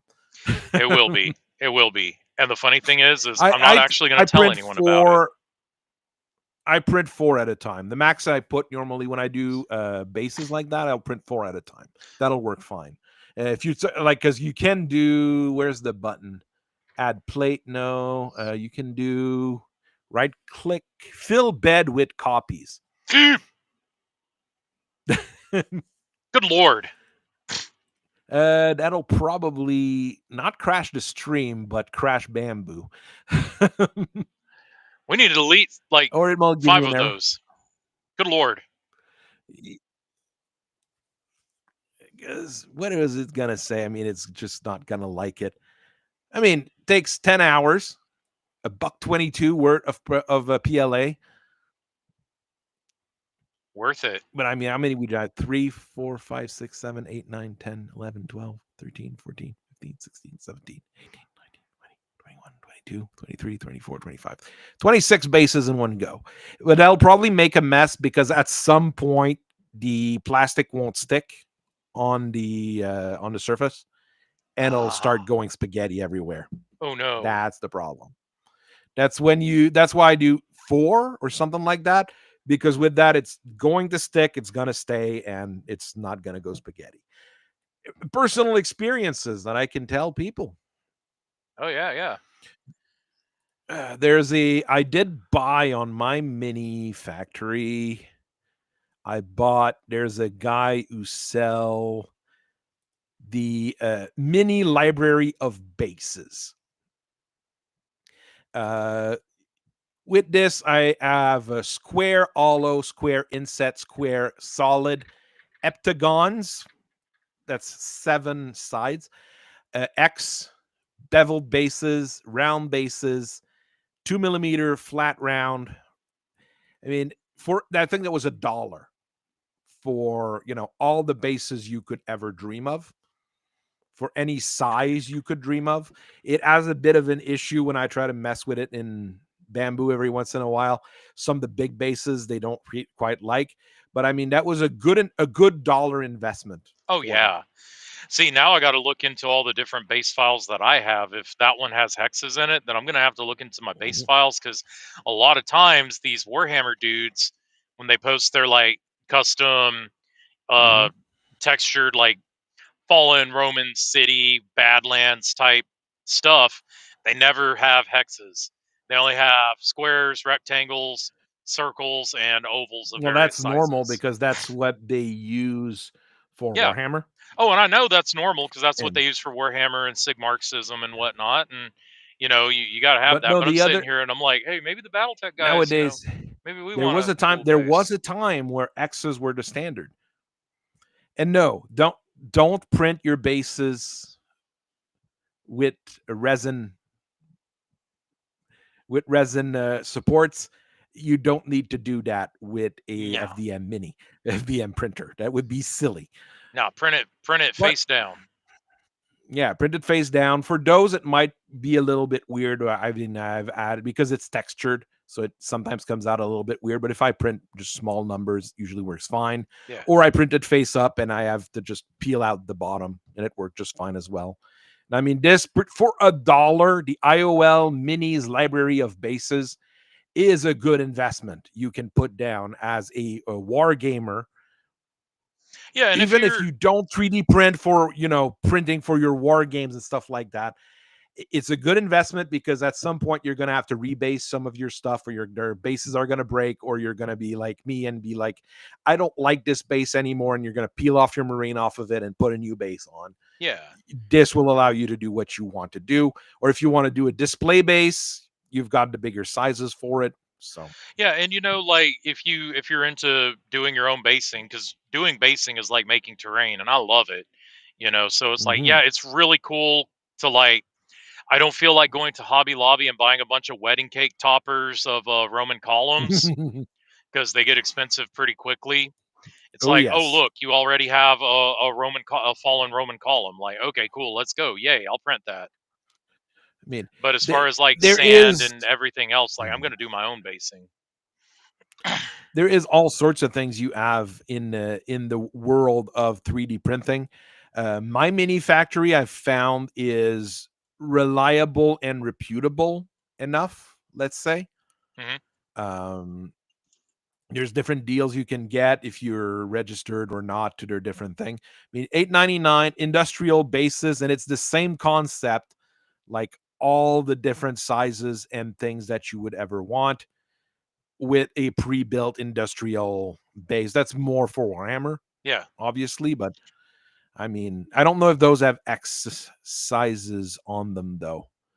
I doubt it. Because I guess the reason why you don't really see a whole lot of textured 33 X mil bases. or 1 1/4 inch bases is on account of, because it's like, okay, well, this is clearly Battletech size.